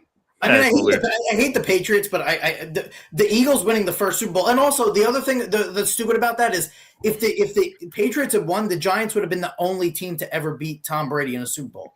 Yeah. So you should be rooting for that as well. Like, I don't understand that. I see that sometimes, but especially and then they ride to their city after beating us. Like, what a great fan base. Well, there was a lot of Jet fans that rooted for the Patriots when they played the Giants. Not many. Some. I think there were many more. Here's the thing. I think there would be many more Met fans that would root for the Phillies over the Yankees than Jet fans that rooted for the Patriots over the Giants. But I do understand it though, because like if the Cowboys played the Jets, I would probably root for the Jets, but I would understand somebody who rooted for the Cowboys because I don't know any Cowboys fans, but I know a shit ton of Jet fans. So I do understand it in that respect. If you don't know a lot of Patriot fans, you know a lot of Giant fans, you would rather the Giants not win. I do understand that. Good stuff. By the way, Nick, I did find a video apparently of Mad Dog trying to pronounce Smith and Jigba's name. Yeah, there's a bunch. And all he says is Smith. That's it. That's all he says? Is anybody's name a bigger ratio than Jackson Smith and Jigba? It's Jackson Smith and then Njigba. Imagine if you mispronounce that. Yeah, you can't. You'd be canceled. Yeah, exactly. Oh man. No, it's funny to me how nobody can pronounce the name. It's funny. Well, I could sit and listen to Mad Dog just mispronounce names all day. He couldn't even pronounce Jared Stidham's name. Oh, Callan also said Jared Saltalamacchia. Well, how did he say Jared Saltalamacchia? I'd have to look that up. I haven't heard that name in years. He was a former Red Sox. Yeah, he was a catcher on the Red Sox. I haven't heard his name in years. That's when you know a name is long because that goes from armpit to armpit on the jersey. That last name. Yeah. Well, there was the Nickelodeon one is my favorite one. Nickelodeon. But then in the same, I think it's the same video, he's talking about the Rams and he says that Leonardo DiCaprio was at the game, but he calls him Leonard DiCaprio. Yes. The funny thing about that is according to the New York Sports Show, the producer corrected him on it, and then he went back and misnamed him again. Leonard DiCaprio. That's funny. And he said it over and over and over. I'm trying to find it. And he was like saying that Leonardo DiCaprio shouldn't be at the Rams game because he wouldn't know who Norm Van Brocklin was. Yes. Like, what? Wait, what does that have to do with anything? I didn't even realize that Sam Darnold is the first QB from the 2018 draft class to make the Super Bowl. I didn't even realize that. Wow. Which, by the way, I don't understand the question. I'll ask the three Jet fans, but I didn't understand why you would say, would I root for Darnold? I mean, Darnold, I don't know how you could have assessed him at the Jets because they put nothing around him. They fucked him over and said, we're going to take Zach Wilson instead, basically. Yeah. And so I would actually root for him also because your owner is a joke, and that just proves, look, just like the Giants owner is a joke, and when Saquon Barkley went off last year, it was like, look how fucking dumb you are. Yeah. It's the same thing with the Jets. Like, look how stupid you are. No, I feel the same exact way. I'm rooting for Darnold. I'm rooting for Darnold. And look, I'm rooting against the Jets ownership. Anything that makes the Jets ownership look bad. You're rooting more against just because you're facing Patriots too. That too. But I would have been rooting for him if he played the Broncos. But I'm saying there's nothing that Sam Darnold did that would be like, oh, I can't root for him as a Jets fan. Yeah, no, you're absolutely right. And I think most Jet fans feel the same I have way. nothing against him, too. So it's. By the way, so I have the video right here, Nick, of the mispronunciation of Nickeldonian. Oh, go ahead. So if I can. Oh, wait. How many are we on stage here? Why do I have something else? Oh, that's why. Okay, here we go. Anybody who's watching that Nickeldonian for the game needs their head examined. How do you put on Nickeldonian? Jeez, that's a playoff football game, and all of a sudden you search around the channels and put on Nickeldonian. And then I'm watching a SpongeBob Square shirt up there in between the uprights. What are we doing? This is sacred ground. It's the NFL. These games need to be on CBS. These games need to be on Fox. These games need to be on ABC. These games should not be on Nickeldonian. Anybody who's watching that Nickeldonian for the game needs their head examined. Now hold on. That Nickeldonian thing I could not get into. Go ahead. What else? Okay, we get the point. Yes. So that's him mispronouncing Nickelodeon, saying Nickeldonian. And he has kids too. He has kids, so it's like they definitely watch Nickelodeon at some point. Like, how do you not? Yeah, their kids probably the first thing they said was, "Oh, Nickeldonian," by the way. Right. Do they still do that? Do they still have games on Nickeldonian? What, game shows? Yeah, no, football games. Oh, yeah. Football games? Yeah, they don't they do like the slime? Yes. The Super Bowl too, I think, is on Nickelodeon now too. Which one? The Super Bowl, I think. Yes. Yeah, it is. Because Noah Eagle, before he moved on, was calling the Super Bowl for Nickelodeon. Who was the animated version of it on Nickelodeon? Like, it was like an animated it was like a cartoon, like it was the actual game, but it was like a cartoon. I forgot. They would do the Disney stuff sometimes for Is that what it was? Like for NBA games or NFL games. Ugh. NBA but that would be a terrific punishment. Someone has to bet heavy on an NBA game and then watch the Disney version and try and figure out what's going on just from the Disneyization of the game. Because it's like impossible. It's like Mike Wazowski from Monsters Inc. like fumbling a ball and stuff. Yes.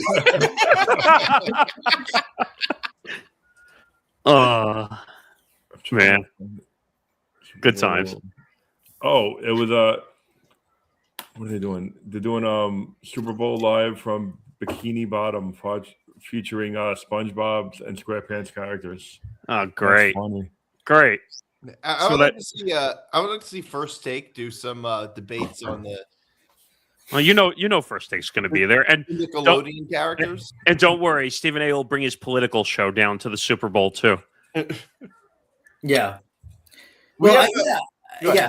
I mean, no, I was just going to say, I think that I think that the Seahawks could. I think that the Seahawks could have control of the game. I think they just have to not shoot themselves in the foot and not step in shit, which is going to be hard to do because they're in San Francisco.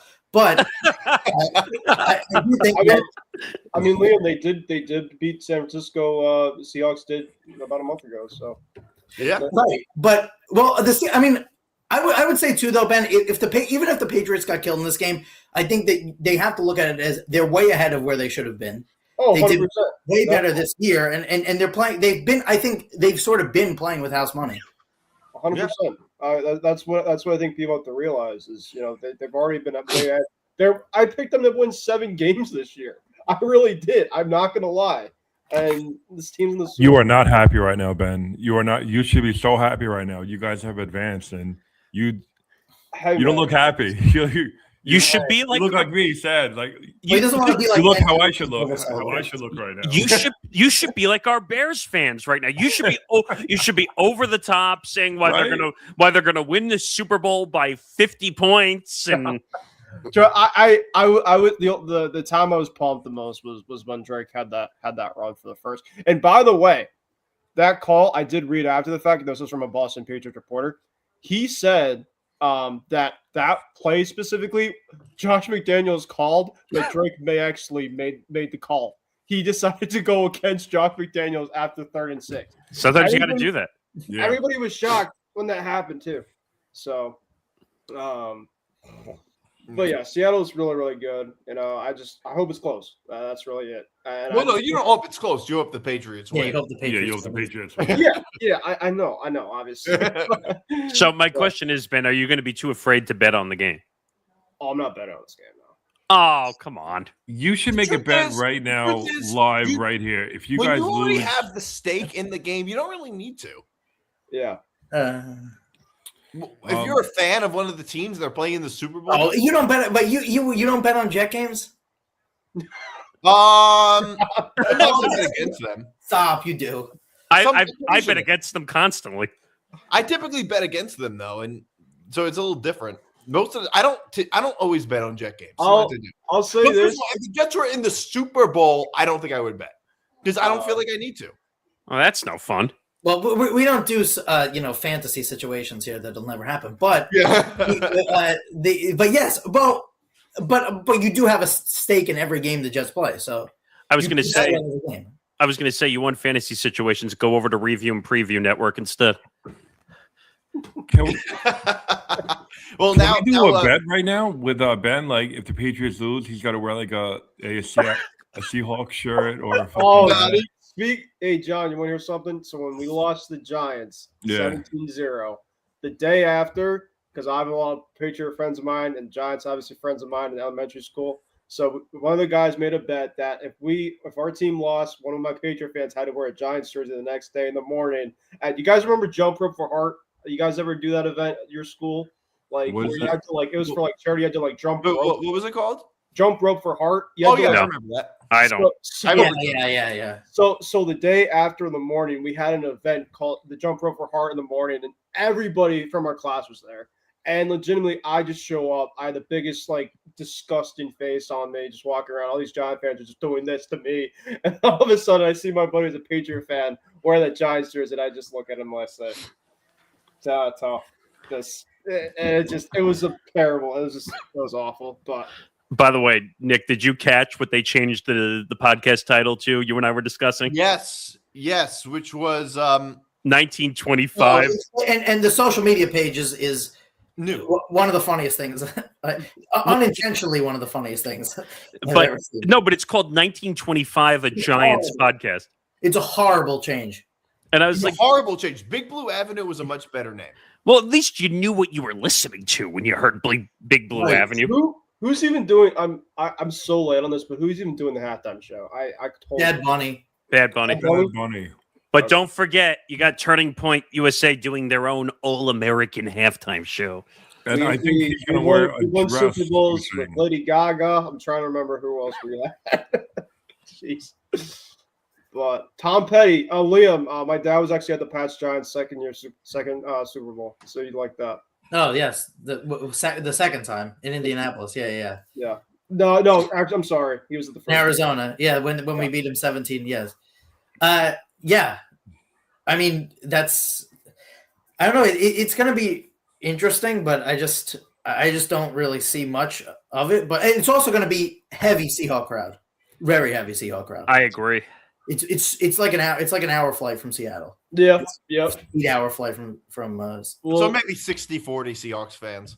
Yeah, we'll see. I'm cautiously optimistic. A lot of Patriot fans, to be honest, are honestly surprised this year than anything. There's been a lot of Patriots fans, teams that have made the Super Bowl that are like, all right, we're supposed to be here, but it's like we haven't done. This is our first time without Brady and Belichick that have made it, so it's kind of like what, like. You got two exciting things in the Super Bowl. You got the Patriots in the Super Bowl, and then you get to see Bad Bunny wear a dress during halftime. Jeez. That was a prop bet also. Why would Bad Bunny be wearing a dress? What? He said he it's an honor. wearing It's a the honor. honor. It's It's the LGBT. Yeah, that's it. Yep. I don't know. If that's on a Super Bowl, then I don't know what is. I mean, what's next? That means the next day that's going to be on the headlines every day. Bad Bunny wears. Yes. Next He's week, already on the Bad Bunny headlines because they think Trump and ICE are going to show up and detain him before the halftime show. Bad Bunny. I heard that. That's funny. Yeah, Bad Bunny's American. Yeah. I'm just telling you what they said. By the way, Bronco fans better hope that we win, because if we win, the last time we won, the Broncos the following year won the Super Bowl. So. Oh yeah, that's right. Yeah. Well, yeah. If you think if you look at the world that way through like destiny, I'm just saying. If that's the same. That's the same thinking of the Jets, thinking in destiny that you're going to actually be a better football team. Yeah, any day now. Well, it won't be. I told Ron off the air. I said your Giants are gonna make the playoffs next year, and I said that with a straight face. I did. It won't be Dante Moore though for us, sadly. Look, I don't think Dante Moore. That's almost better for you. You either get Ruben Bain or Arvell Reese, or you could trade the pick, and then next year you're gonna be horrible, and you're gonna get rid of your coach, and you're probably gonna get Arch Manning. So I don't think that. Wow, Arch Manning. I don't think no, hold on. Arch Manning was terrific in the second half of the season. He was the best quarterback in college football by leaps and bounds in the second half. But I don't think he's an NFL quarterback though. Oh, he is. He was terrific. He absolutely is an NFL quarterback. He was terrific in the second half of the season. I think that you have to give quarterbacks a little bit of time to adjust. You also have to remember that Texas, for the first half of the year, never even played at home. They didn't play a home game till November 1st. Would you say that the media over-accentuated him being the Heisman Trophy winner? No, he's the real deal. But if they don't play Ohio State in week 1, there's a possibility that he wins the Heisman. I think that put more pressure on him. I think put pressure on him, but also, I think DiMartino might disagree with me on this, but I don't see anything. He will be the number 1 pick, but I don't see anything when I watch Mendoza. It's like, oh my God, this guy's going to be amazing in the NFL. Well, that I agree with you. He's a good quarterback, but I think Arch Manning's I would rather Arch Manning be my quarterback than Mendoza. Mendoza seems like he's very limited with his mobility. Like he's on the national championship, he got sacked so many times he didn't have a clean pocket. As much as people say Arch Manning was overhyped for his name, I actually think it had the reverse effect, which is that, like, I think the reaction to the media hyping him up was actually an overcorrection. Well, and the reaction to his first 2 games or 3 games was like, oh, he sucks, and then which we don't do with any other quarterback. I mean, look how long it took Bo Nix to actually like get it together. Like, he wasn't that great at Auburn. Every quarterback is different, how they acclimate. Yeah. Look at Jaden Daniels last year, his first year. Fucking murdered it. Right. Yeah, and then he got hurt. Yeah. And then he got hurt, and then he fell within the system, yeah. They would kind of be doing sort of what they did with Zach Wilson, because Dante Moore has not played a ton more games than Zach Wilson did at BYU. Dante Moore's barely played college football. Zach Wilson barely played college football. I think Zach Wilson got severely overdrafted. Well, yeah, but you forget that he had an amazing throw on video with nobody defending him. Yeah. The funniest thing was when he went to Denver and Sean Payton, like Sean Payton, like is like Belichick. Like, you honestly think that he's gonna let this guy in the field? It's true. Actually, the Jets actually won that game, but they did. Yeah, but you could just tell it just was not proper fit. Where is he right now? Oh, is he on the Dolphins? Yeah. Dolphins. Right? He's the backup or the third string, whatever it is. A lot of former Jet quarterbacks ended up going to the Dolphins. That's true. You're right. Go ahead. Oh yeah, Mike White, Zach Mike Wilson, White, Ryan Fitzpatrick. Although he was on the Dolphins before, right? Yeah, I think so. Or was Zach Wilson maybe played about 5 minutes the last game against us at Gillette. I'm like, damn, he's still playing. I'm surprised he's still around. That's like what's his name? Who was the backup quarterback for the Giants, and then he wanted too much money to do what? DeVito. Yeah. He's with us now. He's a backup. Nobody knows. His agent was the best. He would wear like a green fucking suit or something. Like, he wanted like thousands upon thousands or dollars for him to make appearances, and I'm like, no, his agent did. His agent. He didn't. It was that's what I'm talking about. His agent. Yeah. It was at a He Morris went to the Town perfect pizza place. place. You just go to the North End and get all the Italian. What was that places. whole thing? Was Tommy Cutlets or whatever? Yeah, Tommy Cutlets. It was I think it was at a pizzeria in Morristown. Yes. And it was like 10,000 or something like that. He wanted like $20,000. The agent wanted $20,000 for him to show up. I'm like, why? You think that pizzeria had $20,000 to piss away? I don't think so. Just for Tommy Cutlets. Yeah, really. That's like when Portnoy goes to do all the pizza reviews. Yeah. And Nico told me about, because he's in New Jersey, that this place to this day, the pizza review was like 2 or 3 years ago, and they put in the window that Dave Portnoy gave them like an 8-point. Yeah, because it could do insane business for them. Oh, yeah. No, I get it, but they're still doing it like 3-4 years. Oh, Of course, you should. Hey, if don't break, don't fix it. You know, I would definitely keep that up there. I don't know. It's a little borderline obsession. A little. Yeah, no, it's saying like it's value. Who on Instagram thought he's a harsh critic too. He's a harsh critic. Yeah, an 8.5 is a great score. Yeah. No, I'm not saying it's a bad score, but I'm saying, like, apparently Nico said he went by the place and he said, like, they just talk about it nonstop, 24/7.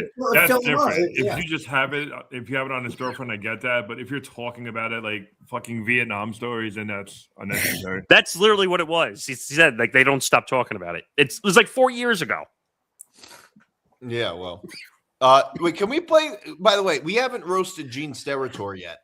I have the video. We have the video here. Gene Steratore, all he ever does is agree with the officials. That's all he ever does. He never criticizes them. Yeah. We don't even need them there at all. He's like North Korean state TV for officials.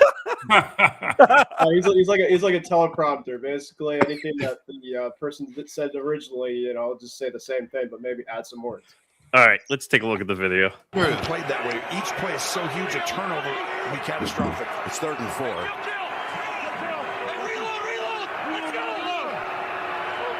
Backing up. Oh, the ball comes out. Is that a fumble? Is that a live ball? It's picked up by the Patriots.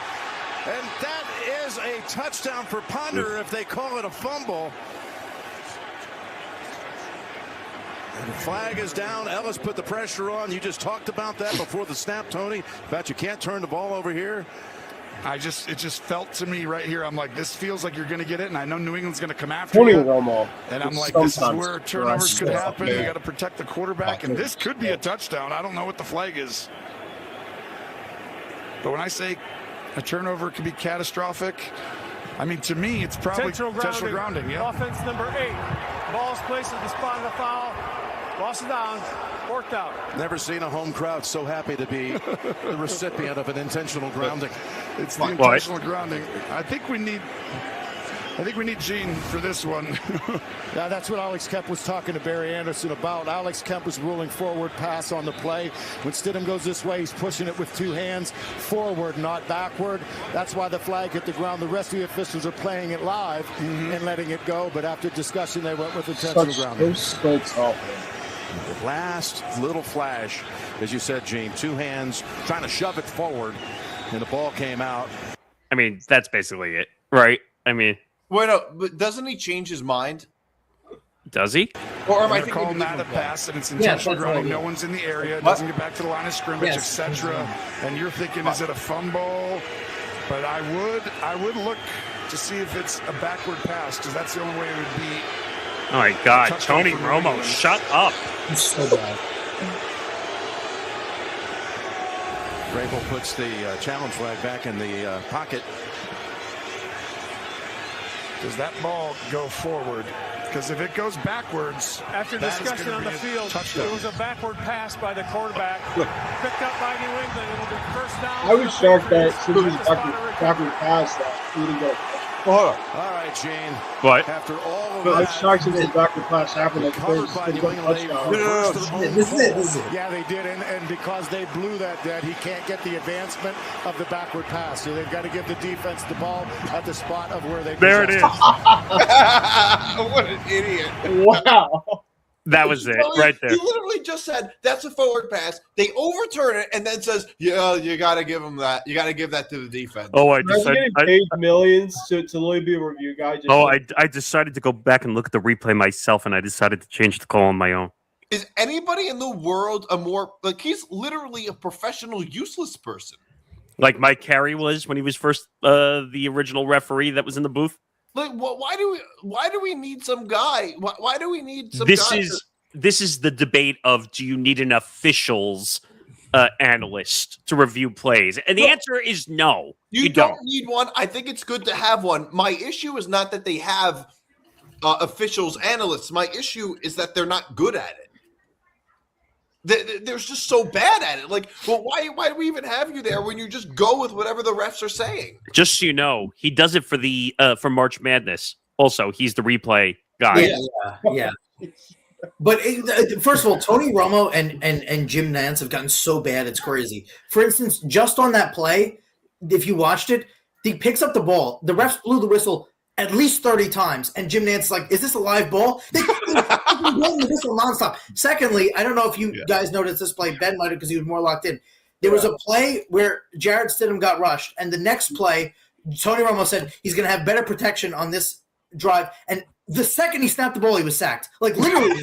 Yes. Like, literally just said he was going to have better protection. Like, he was sacked right away. It was crazy. Well, the thing with Tony Romo and his style with, like, predicting everything is that since he's retired, it's been quite some time, and the game has changed quite a lot compared to when he first started doing it. So I think that's why his predictions are not quite as good as they were. The 2018 AFC Championship against us with the Chiefs, it was awesome with them. Like, So I tried to look up the salary of Gene Steratore, by the way, and it says undisclosed. So it means he's being paid too much. Well, I think if he's getting paid $1 an hour, he's getting paid too much. What do we need rules analysts for? Who cares? Well, no. Rules analysts, no. I think rules analysts are useful. We don't need them, but they're useful. But my issue is when they just go with whatever the refs say. My favorite is Dean Blandino for Fox. Like whenever they put him on, and like it's just like I can't stand him either. I like, remember Francesa did this Dean Blandino rant. Wait, we got to pull that up. That was one of the best ones. Look up Mike Francesa, Dean Blandino. Yeah, you guys are pulling that up. I wanna see if I can find it. I want to ask you guys a ranking. How would you rank these three in terms of Fox, CBS, and NBC? So Tirico and Collinsworth, Brady Burkhardt, and then Nance and Romo. How would you rank that from your favorite to your worst? Was it 2017, by the way? But Yeah, that sounds right. I would say probably Mike Tirico is my favorite just because he's an Italian announcer, so I'll have to give him a little shout out. But no, I think Brady is very good. So I would probably say Fox, then NBC, then CBS. I mean, people. I think the Brady announcing definitely kind of was for a while. He's definitely been better. I will give him that. I think I found it. Go ahead. I found it on YouTube actually. Can you play it?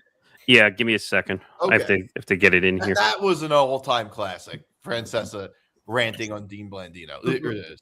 Let's see if I can grab it. I think I got it. We are going to have people now in the booth have to sit there and analyze. Oh, let's see what today's theme is. Okay, the theme is turkey dinner. Okay, great. All right. Give me a break. They're eating. What is this? What are we watching here? Sesame Street? Or are we watching the NFL? We're having a theme. Let's see what the theme is. Okay, all the players are gathered around the table. Look, they're taking a turkey out of the oven. Give me a break. I mean, this is football, isn't it? The awkward pause. Please. This cannot be what this league wants. Gets better. This clown of a commissioner. You cannot tell me that's what you want this league to represent now. We kneel for the national anthem. Now we put skits on after touchdowns. That's after we take 3 minutes on every touchdown before we decide.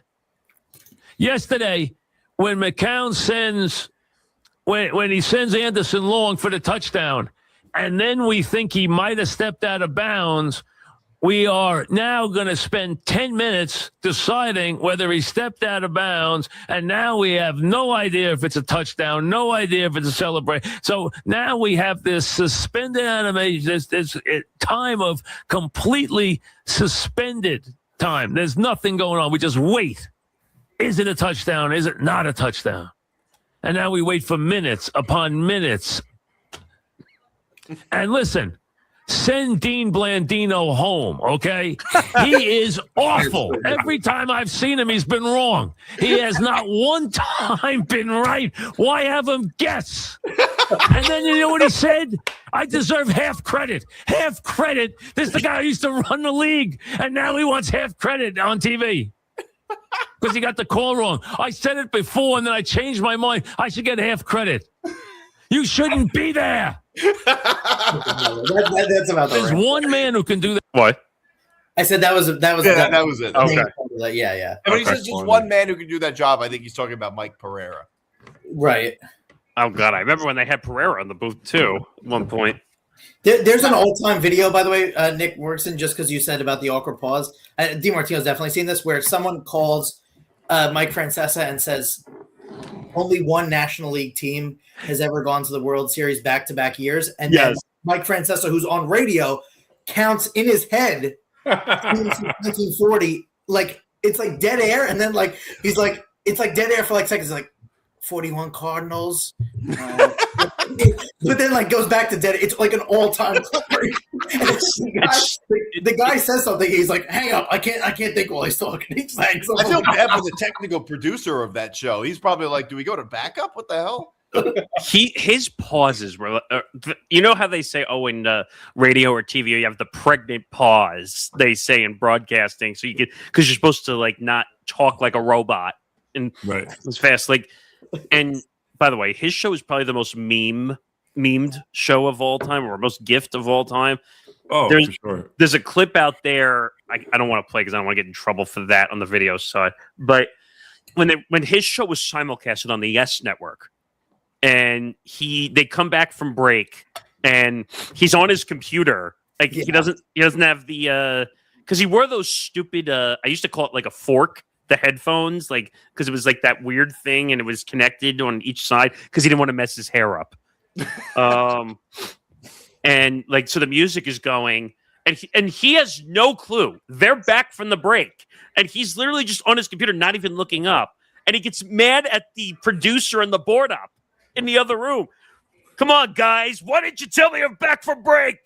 Wait, what about who was the pitcher? Nick, for the Mets, that he said had an injury and it was a year-old report. And then that was Zach Wheeler. And he said Zach Wheeler was out for the year, and then he was just like, "Is this a new report or the old report?" And he said it like 80 times. He kept saying it. Another prize one was the Jobber Chamberlain versus Andy Pettit debate. Yeah, the whole time. Andy Pettit is a starting pitcher. Andy Pettit's a starting pitcher. And the funny thing about that, though, was that Francesa was right about it. Yes, but he was right about what he was saying. It was just I think it was funnier to get him mad during his show. That was Well, also he's like he talks about like he's like anytime there's a prank call, he's like there's a blocker so you don't get there's a delay so you don't get on, but then the next caller mentions it. So like people called him up and were like defending Tom Brady during Deflategate was very funny too because he would like freak out. He was very anti Tom Brady. So I was in the building for 2 weeks because I got hired at FAN and then I realized the pay was poor man's money, so I ran away. But I was in the building and they had the Memorial Mike Francesa Studios sign on the like he died. I'm walking. I stopped and I took a picture of it. I said, "Never going to see this again," because I know he's going to come back at some point. But oh god, I don't remember now. But it was like a plaque. It was literally a plaque. It says, "These are the Mike Francesa Studios." And he went back to work at the studio that was named after him. Yeah, they didn't take the thing down. They kept it up the as Mike Francesa app. You had to pay like $5 a month. Oh, that app, which was such a nightmare. I paid less for Apple Music. Do you remember though? Like he was doing his app, and then he would do what was it? 30-minute show. Yeah, and he farted on the air, and they got. Which, by the way, just on Deflategate, if I don't know, Nick, if you were able to find this, but it was before a Patriots Seahawks Super Bowl, so it is relevant. There's like a minute clip online of Sal Paolantonio talking about, if you could Google Sal Paolantonio Uggs, where he's talking about how Tom Brady is a spokesperson for Ugg boots. It's one of the funniest clips in the history of. I love that poster. Wait, it was on his show?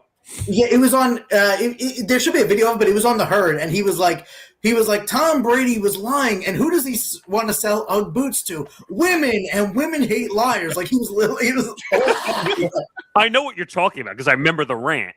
But was it Mark Brunell who started crying on the air? Yes. He was like, I just didn't believe what Tom Brady had to say. It was like, dude, he deflated the footballs like a little bit. He probably didn't even need. Yeah, see, like there's so many of them. Like here's another one where Francesa tells his staff to calm down as he's coming out of break because apparently like they were running in circles like around the studio or whatever because they were running in circles. What the hell is he talking about? No. Like in the behind the glass, like they were panicking or whatever because his show was a nightmare to run. Come on, I'm sure it was. He was on air for what, 5 hours a day? 5.5. Oh, 5.5. It was 1 to 6:30. Well, that was him and Mad Dog for 5.5 hours. Himself, too. By the way, I think Mad Dog by himself is way better than Francesa by himself ever was. Not even close. Oh, yeah. Yeah, I think so. By the way, would you say Gio is probably the best impersonator of both Mike and Mad Dog? No, Sour Shoes from the Howard Stern Sour Show. Shoes is very good, too. Okay, Sour Shoes. Sour Shoes is up there. Talk about someone who's the best sports host, I would say. By the way, you would think that Sour Shoes would have had an incredible career as like an impressionist, right? Like he's still living in his parents' house and hasn't grown up. That guy. Another good one was somebody called him, I guess, Henrik Lundqvist. I don't know. Ben might know this better, but I guess Henrik Lundqvist won like 7 straight Game 7s or something. He was like really good at Game 7s. And someone called him and he was like, how would you rank Henrik Lundqvist's Game 7 streak versus the Undertaker streak at WrestleMania? That's how I hung up immediately. Besides the Kings, though, you didn't get the Kings in the champion. Oh, there's so many in here. Like there's one title here. Caller accuses WFAN's Mike Francesa of lifestyle issues. Yes, that was very cool. That one's like 30 seconds. I probably could get away with playing that one, but I'll pull that up. Of course, I have to. He drinks Diet Coke. Well, I don't. Do you know the whole rap about how he was drinking the Diet Coke bottle without the wrapping around it, right? No, what was the whole story about probably. So he was doing it for years, and then I think it was on Fox. When he was on FS1 simulcasting. Which, by the way, that's like putting Craig Carton on FS1 is a complete nightmare. But I saw it ripped off, and they said, "Oh yeah, no free ads for Diet Coke." So they made him rip it off, and it looked like alcohol sitting in an empty see-through soda bottle. But the lifestyle issues video is the funniest. I have that right here. Here we go. Yeah, go ahead. Let me go back to the beginning here. If they don't get Lee, I mean, there's other guys like, Greinke's, to be a bad move. You're talking about guys like Matt Garza, therefore, I mean... They were a whole level down. Yeah, exactly. But when you talk about the Yanks in the minor leagues, they got the two catchers, Romaine and Montero. Sure. But they also got, say, for example, in Double-A in Trenton, Jeff Calvert with the nasty knuckle curveball, this kid Jeff Calvert. Guys like that is, we're talking lifestyle issue. Am I wrong? With Lee? Yeah, well, Jeff Calvert, Montero, they both got lifestyle issues. What do you mean lifestyle issues? Just what you're talking about. I think you have a lifestyle issue. Oh, I don't know. What are you talking about? I mean, you're just being a fool now. I don't know what the heck you're talking about.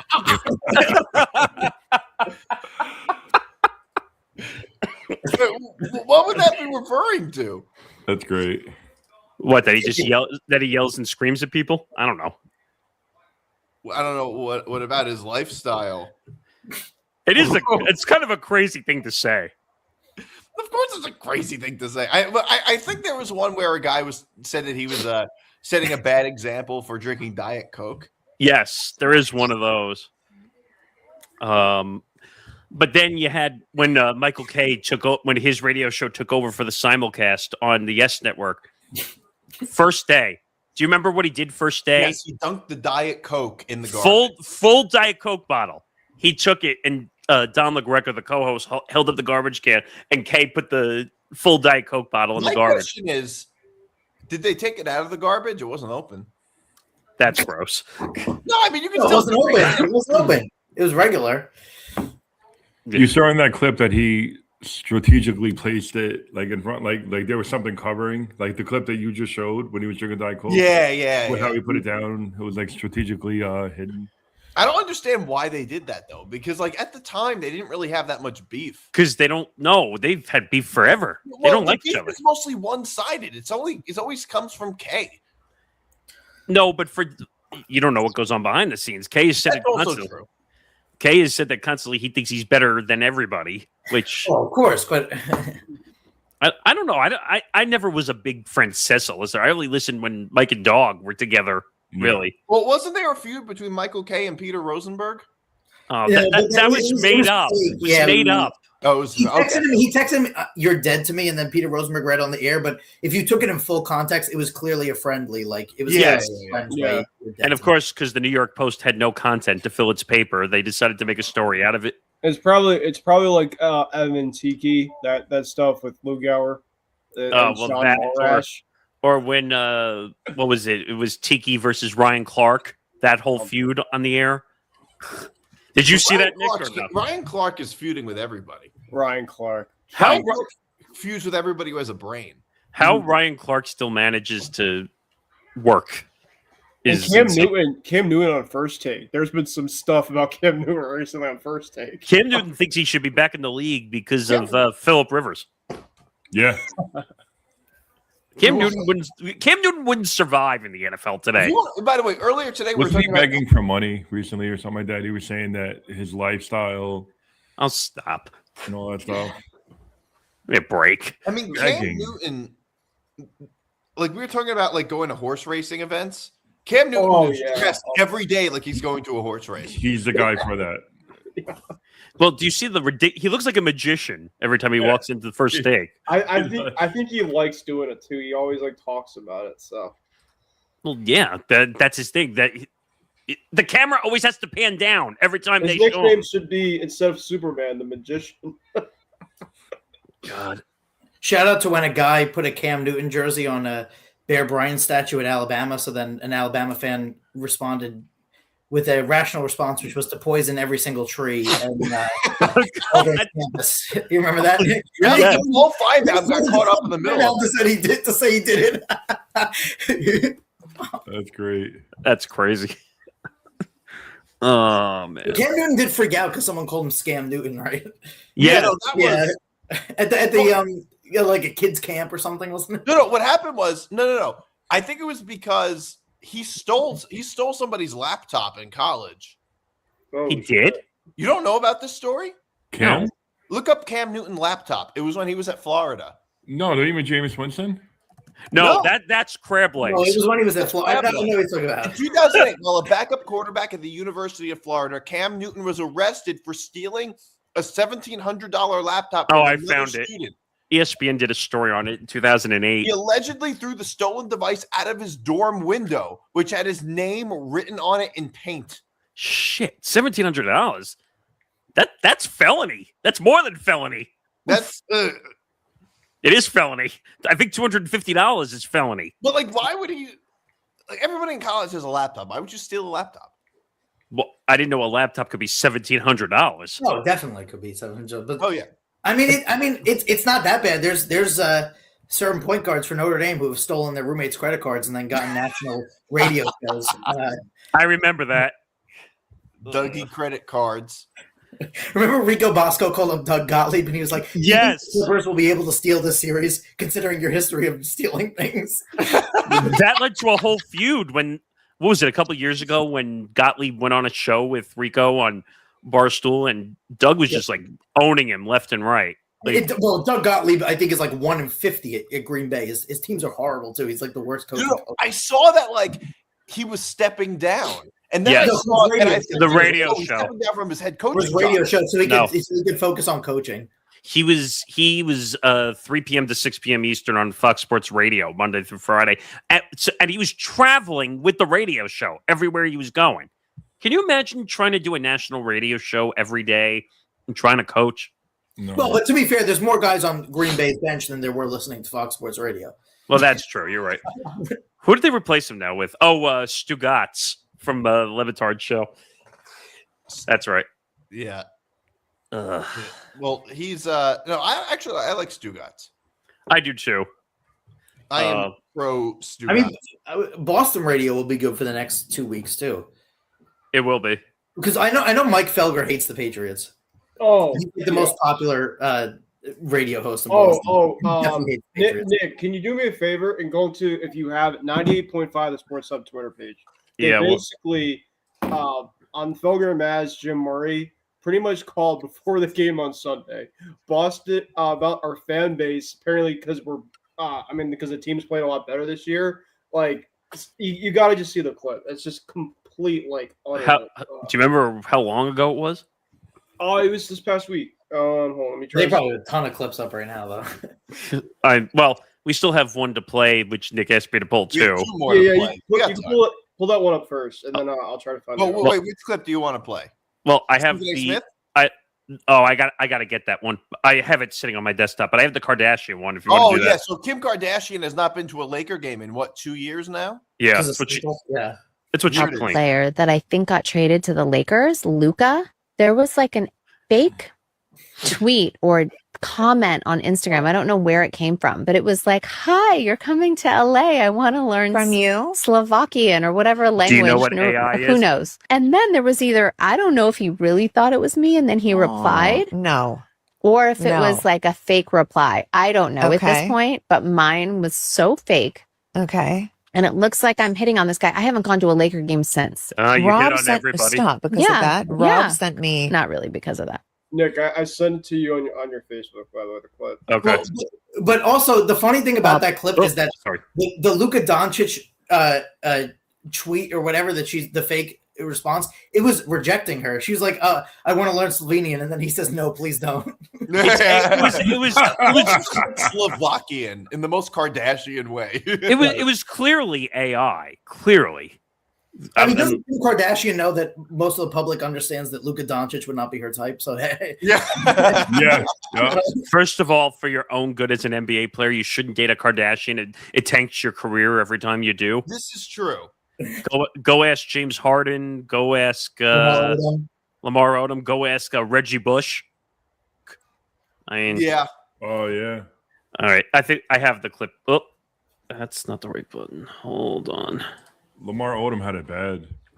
Well, That was- he that went was to bad. brothel. Track. He was. That was the right moment, and I didn't have the sound clip ready for it. Where is it? I'll get back to that in a second. Hold on. I'm trying to do a million things at once here. Here we go. Here you go. Look, I get it's been a while since the Patriots have been in a position like this, AFC Championship game, knocking on the door of a Super Bowl appearance. But it seems to me like a good chunk of the fan base, at least based on calls this week, my dopey buddies on my usual text chain, even one of our sales guys, Brett, big Pats fan, we chatted with a few minutes before the show, have all kind of lost their usual Pats fan arrogance that everyone would usually have in these spots back in the heyday of the 20 years of dominance and 6 titles. What the hell happened to you people? And you balls, did they all shrink up? They're shrinking up because what? Ooh, you got to go to Denver. And I get it. 0-4 there in the playoffs for the Patriots all time. But need I remind you that a second-year phenom quarterback and his team went into scary Denver 20 years ago and destroyed the Denver Broncos. It was Ben Roethlisberger and the Pittsburgh Steelers. And you don't think this team and this second-year phenom quarterback can do that? So what? Do you now not believe in Drake May? Do you not believe in Mike Vrabel? Like, and then what? You're this guy's not even a Pats might do. Ooh. What? No, what he's saying is right though, because it's pro. I think it's what he's saying is low key pro Patriot fans, because I think he's proving that Patriot fans are smarter than to know that this team is not as good. The Patriots are arrogant because that team was amazing with Tom Brady and Gronkowski and Edelman. Patriot fans are probably not as confident because this is not as good a team as that was. Yeah, that was a different time. By the way, this is the sound I was looking for. Did you mean to play that sound? That's the one I meant to play. Yes, I was going to play that. Yes, I was. We have the Stephen A. Smith sound. Yes, right here. He's a raw pain in the ass. No, he's talking about the clip, right? No, the clip. I'm not paying attention. Hold on, talk because I have to get it. Stephen A. Smith has another embarrassing gaffe, almost as bad as the Hunter Henry one. That was pretty bad, actually. Just keep talking because I got to get it up. Hold on. Well, it's maybe not quite that as bad because at least he wasn't talking about a player, but this is a pretty bad one, I think. I wish I had space to put the clip in. All right, keep talking because I got to work through it. You can delete something. Yeah, just keep talking because I got to find a space for it. All right, yeah. So Stephen A. Smith, basically another Hunter Henry moment, talking about the Patriots. Basically, he's talking about a coach that hasn't coached all year, saying he's done a great job. Okay, I got it now. There it is. It's a defense that Jarrett Stidham has to go up against. There is a brother coaching that defense, Terrell Williams. We ain't mentioned him all year long. Reunited with Mike Vrabel, used to be with him in Tennessee. This man has done a hell of a job with a defense that's ranked top 5 in the National Football League. Okay, because we gonna give brothers credit on this show, and that brother's doing his thing. And the thing about that's it. That's pretty bad. That is just the brothers. I think that here's my thing. Television is so heavily produced and prepared for in advance. How do none of his producers say to him he hasn't coached all year? Do they not have a fact checker anywhere? There has to be a fact checker for something like that. Or did he just go off on his own? You know what? Did that. You know why? Because they want to make dopey clips. Because you know what it is? ESPN now likes it when they make dopey, dumb shit moments. Because ESPN said, "Oh, look, we're getting attention for first take." You know what, though? I don't think they do that on purpose. I don't think they want that. I think they're just incompetent. Just remember, he's the executive producer now of First Take. So everything that goes, and he so effectively was for a long time.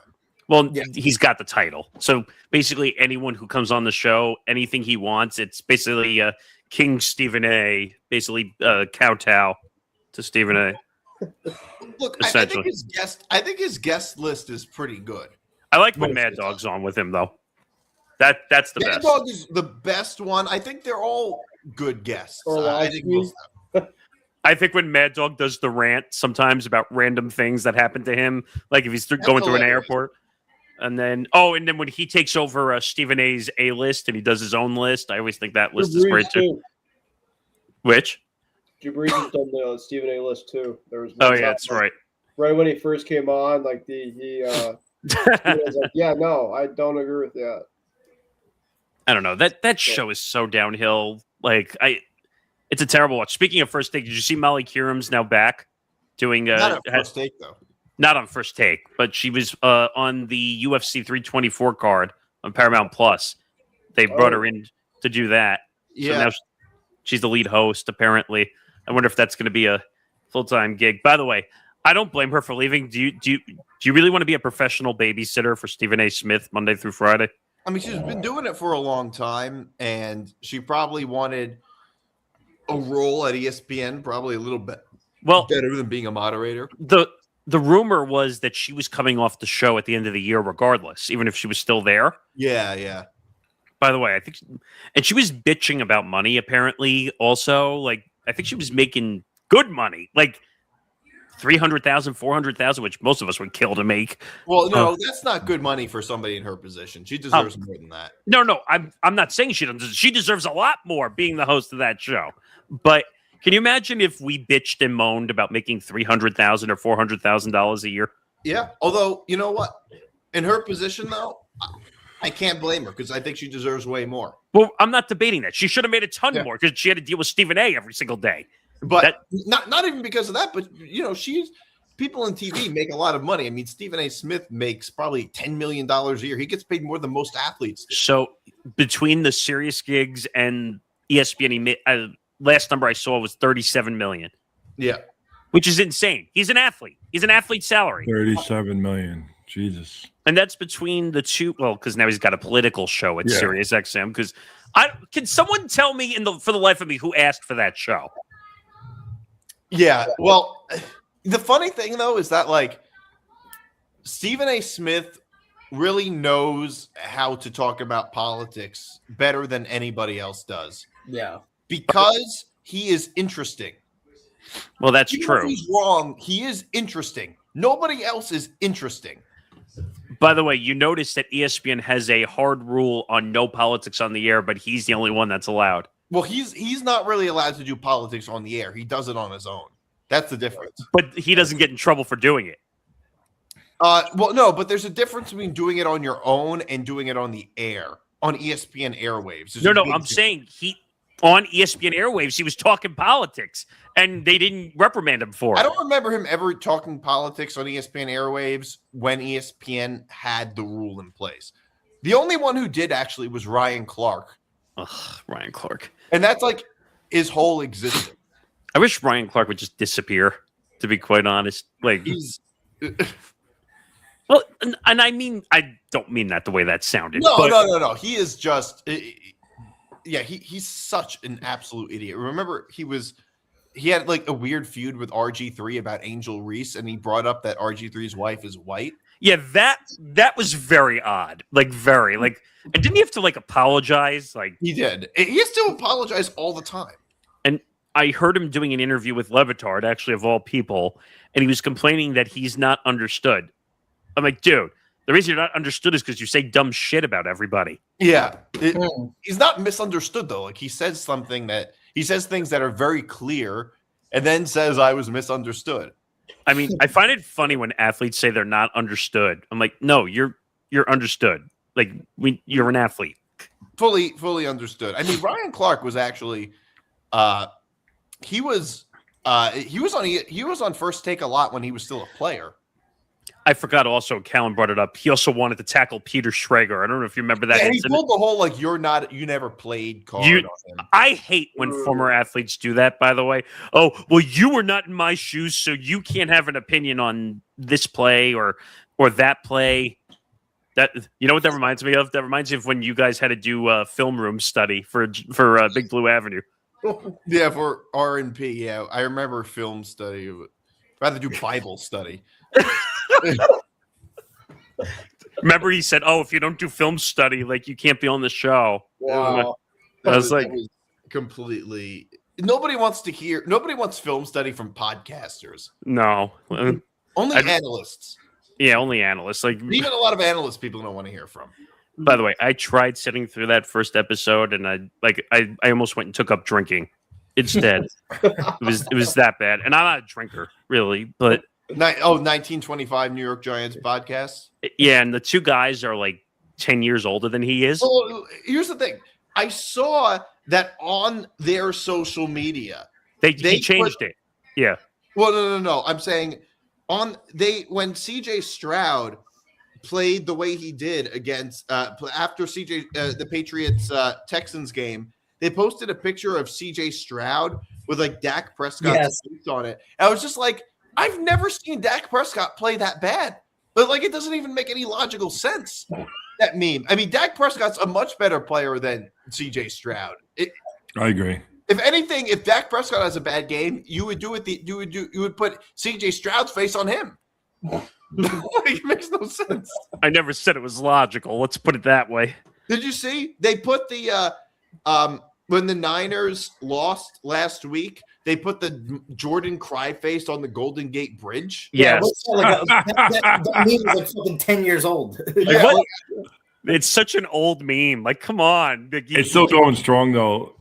Oh, That yeah. meme, they use that on everything. That's funny. The Golden Gate Bridge. That is so old. I mean, he does do a lot of old things. Yeah. Well, but they also they like Nick will attest this too. Also, like all of his show is just he just literally like sucks the dick of everyone that's involved with the Giants. Oh my God. DiMartino one time said it on a show we did there that the Giants are a losing franchise at the moment, and he like freaked out in the comment section, which is an accurate representation. The Giants have a good history, but right now they're the worst franchise in the NFL. So he's really upset about it. John, at the time, yeah. John will appreciate this. So I was appearing on shows over there before I got banned, like Live Golf banned PGA Tour players. And I was talking about Kyrie Irving and the whole COVID because he wouldn't get the vaccine. And he wrote me a message the size of like a journal entry and said, "You're not allowed to talk COVID. You're not allowed to talk religion, politics," which I don't know where religion and politics came from because I never did that. But but he's like, "I don't want it. It's a serious topic, and we shouldn't talk about Kyrie Irving and COVID." That's crazy. He freaked out on someone in a group. This is a true story. He freaked out on someone on a group text, and I think they lost their show because the guy said that Daniel Jones was at fault for a loss. Yeah, You want freaked out on the guy? Told him to Nick, go fuck himself. Nick, you want to talk about true bias? Tom Scavetta with the Giants. Yeah, well, it was Paul because, and then eventually, he told him to fuck off, and he said, "But here's what happened. He had an Instagram assignment." He had an Instagram assignment because you see, at the time we had Instagram assignments for the whole network. You realize how stupid that you and I used to talk about that all the time too, and I'd be like, "What?" Like you said, "Oh, I have an Instagram assignment." Like, what the fuck are you talking about? All you did was just post stories about things that happened that anybody could have found themselves anyway. And you had to do stories also, right? Didn't you? Do That was stories? mostly what it was. And like I remember like the lines were so small because there were so many Instagram stories, and I'm like, I'm like scrolling, and I'm like, this is like 500 Instagram stories. I didn't even know that was allowed at all. Yeah, it was really stupid. But I don't know. But one time he actually not only did he put the kibosh on the Brian Flores story, which was the biggest story in sports, let alone for the Giants. He also actually originally banned talking about the Juwan Howard fight.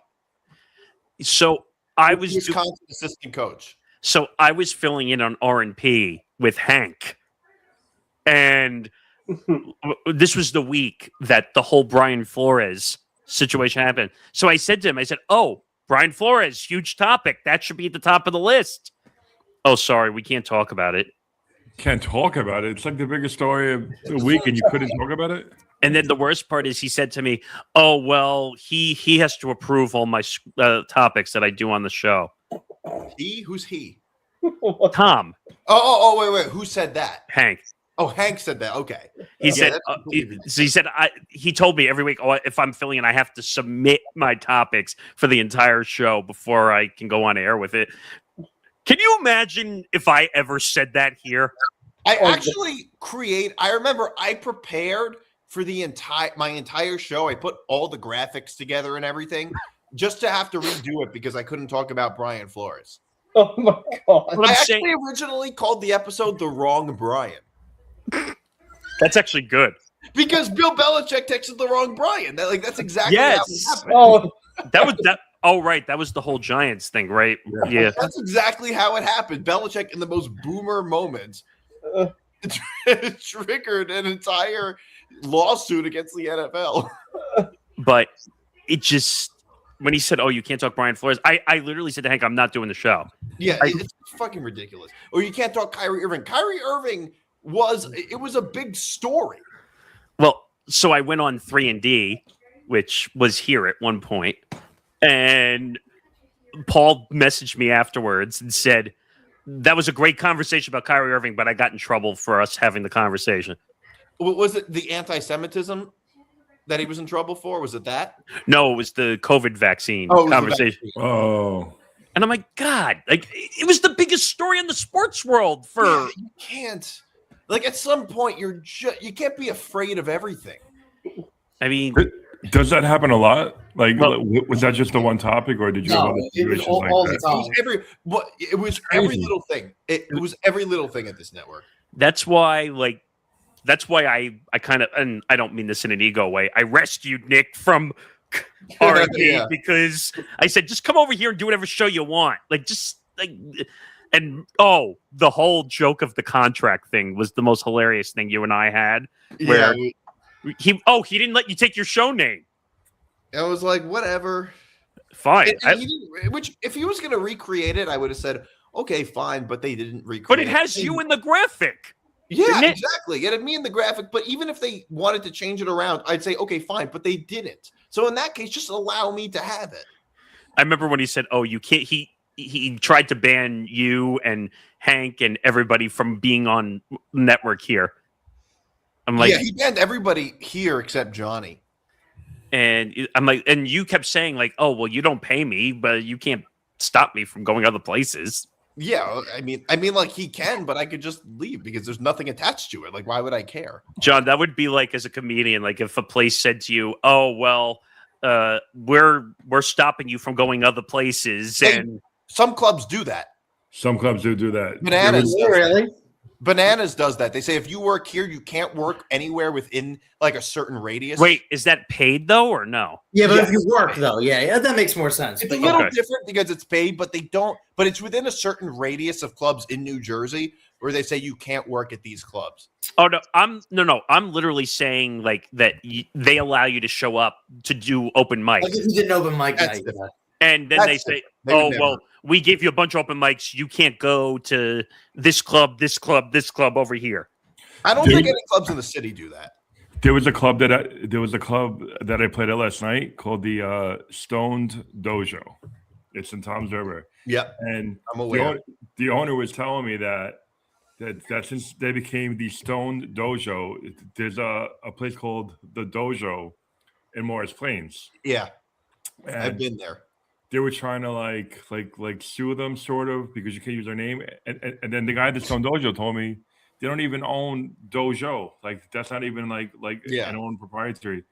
So what they were doing was the Dojo was not letting comics perform there if they played at the Stone Dojo. So I said, so what happened? Did you lawyer up? He goes, I talked to my lawyer. The guy told me this last night. We're hanging out. He says, my lawyer said, he goes, listen, we can fight this or we can call their bluff. And it was a bluff. Nothing happened. So like there's still comics from the Stone Dojo in Tom's River who will gladly play at the dojo in Morris Plains. It's a gig for them. Of course. There's actually a lot. There's some really big comics that perform at the Stone, not the Stone Dojo, the Dojo Comedy in Morris Plains. Yeah. They have some really, really big shows there. And then, go on. I don't go there a lot because it's a pain in the ass to get there. But I don't know. I just find it funny how people think, "Oh, well, you're exclusive." Okay, well, if you're paying, then fine. Like, it's different when you're not paying. But the thing is, these clubs, they don't. It might not be worth it to you because they don't pay a lot. It might be better off just being able to work everywhere else except that one place. You know what the funny part is? So, like, you've come to me before, or like other people come to me before and say, like, are you going to get mad at me if I like make a guest appearance on the podcast? No. Like, yeah, no. How stupid of me would that be? Oh, I'm going to risk losing my shows or my hosts over someone wanting to make a guest appearance on a podcast? Like, well, he almost axed my show because he thought I was in Atlantic City. We're way over time now, but that was a pretty crazy thing. And actually, it turned out like that the viewership on that podcast, I did it with Liam, was amazing. We had like close to 1,000 views, and he deleted it. Well, that's John doesn't know that story either. So the show would go live on Facebook Live, and I don't know, did it go live on YouTube or no? Yeah. No, it was pre-recorded. Okay, so what would happen is after the show would air on Facebook Live and all that stuff, he would go on YouTube and delete it after it was delete it at each time. So because I said to Nick, "Where's all the archive for the show?" Oh, he deleted it. I mean, the show still exists, but in audio form.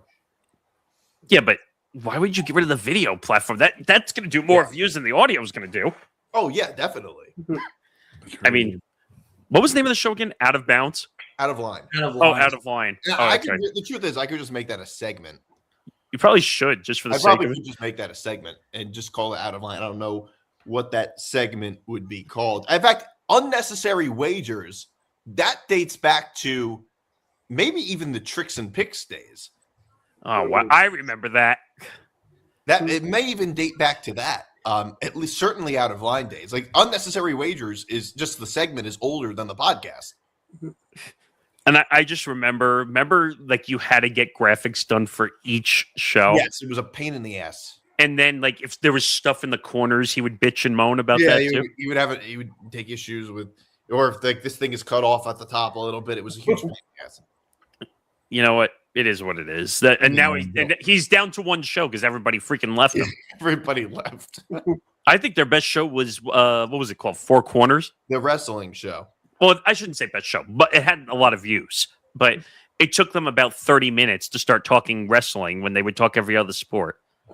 Yeah. Some of our shows actually had really, really good viewership.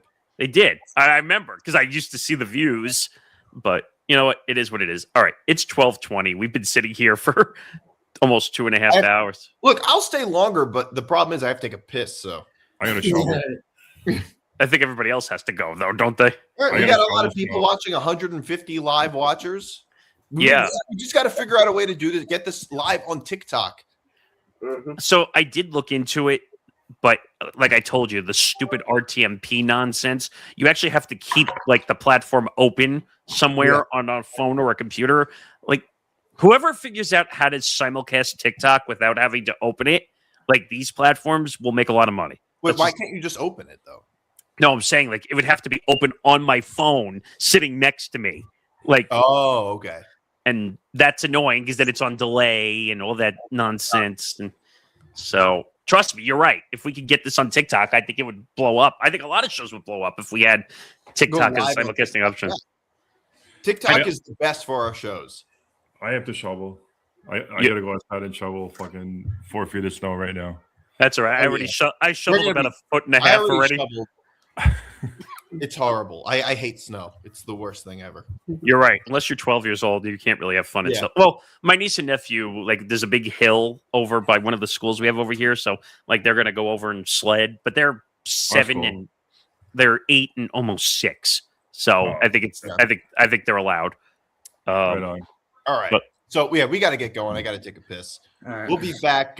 We'll be back next. Yeah, follow us at the ETB Lounge on Twitter, Instagram, and TikTok. We'll be back next week, either Saturday or Sunday. We'll figure it out. Yeah.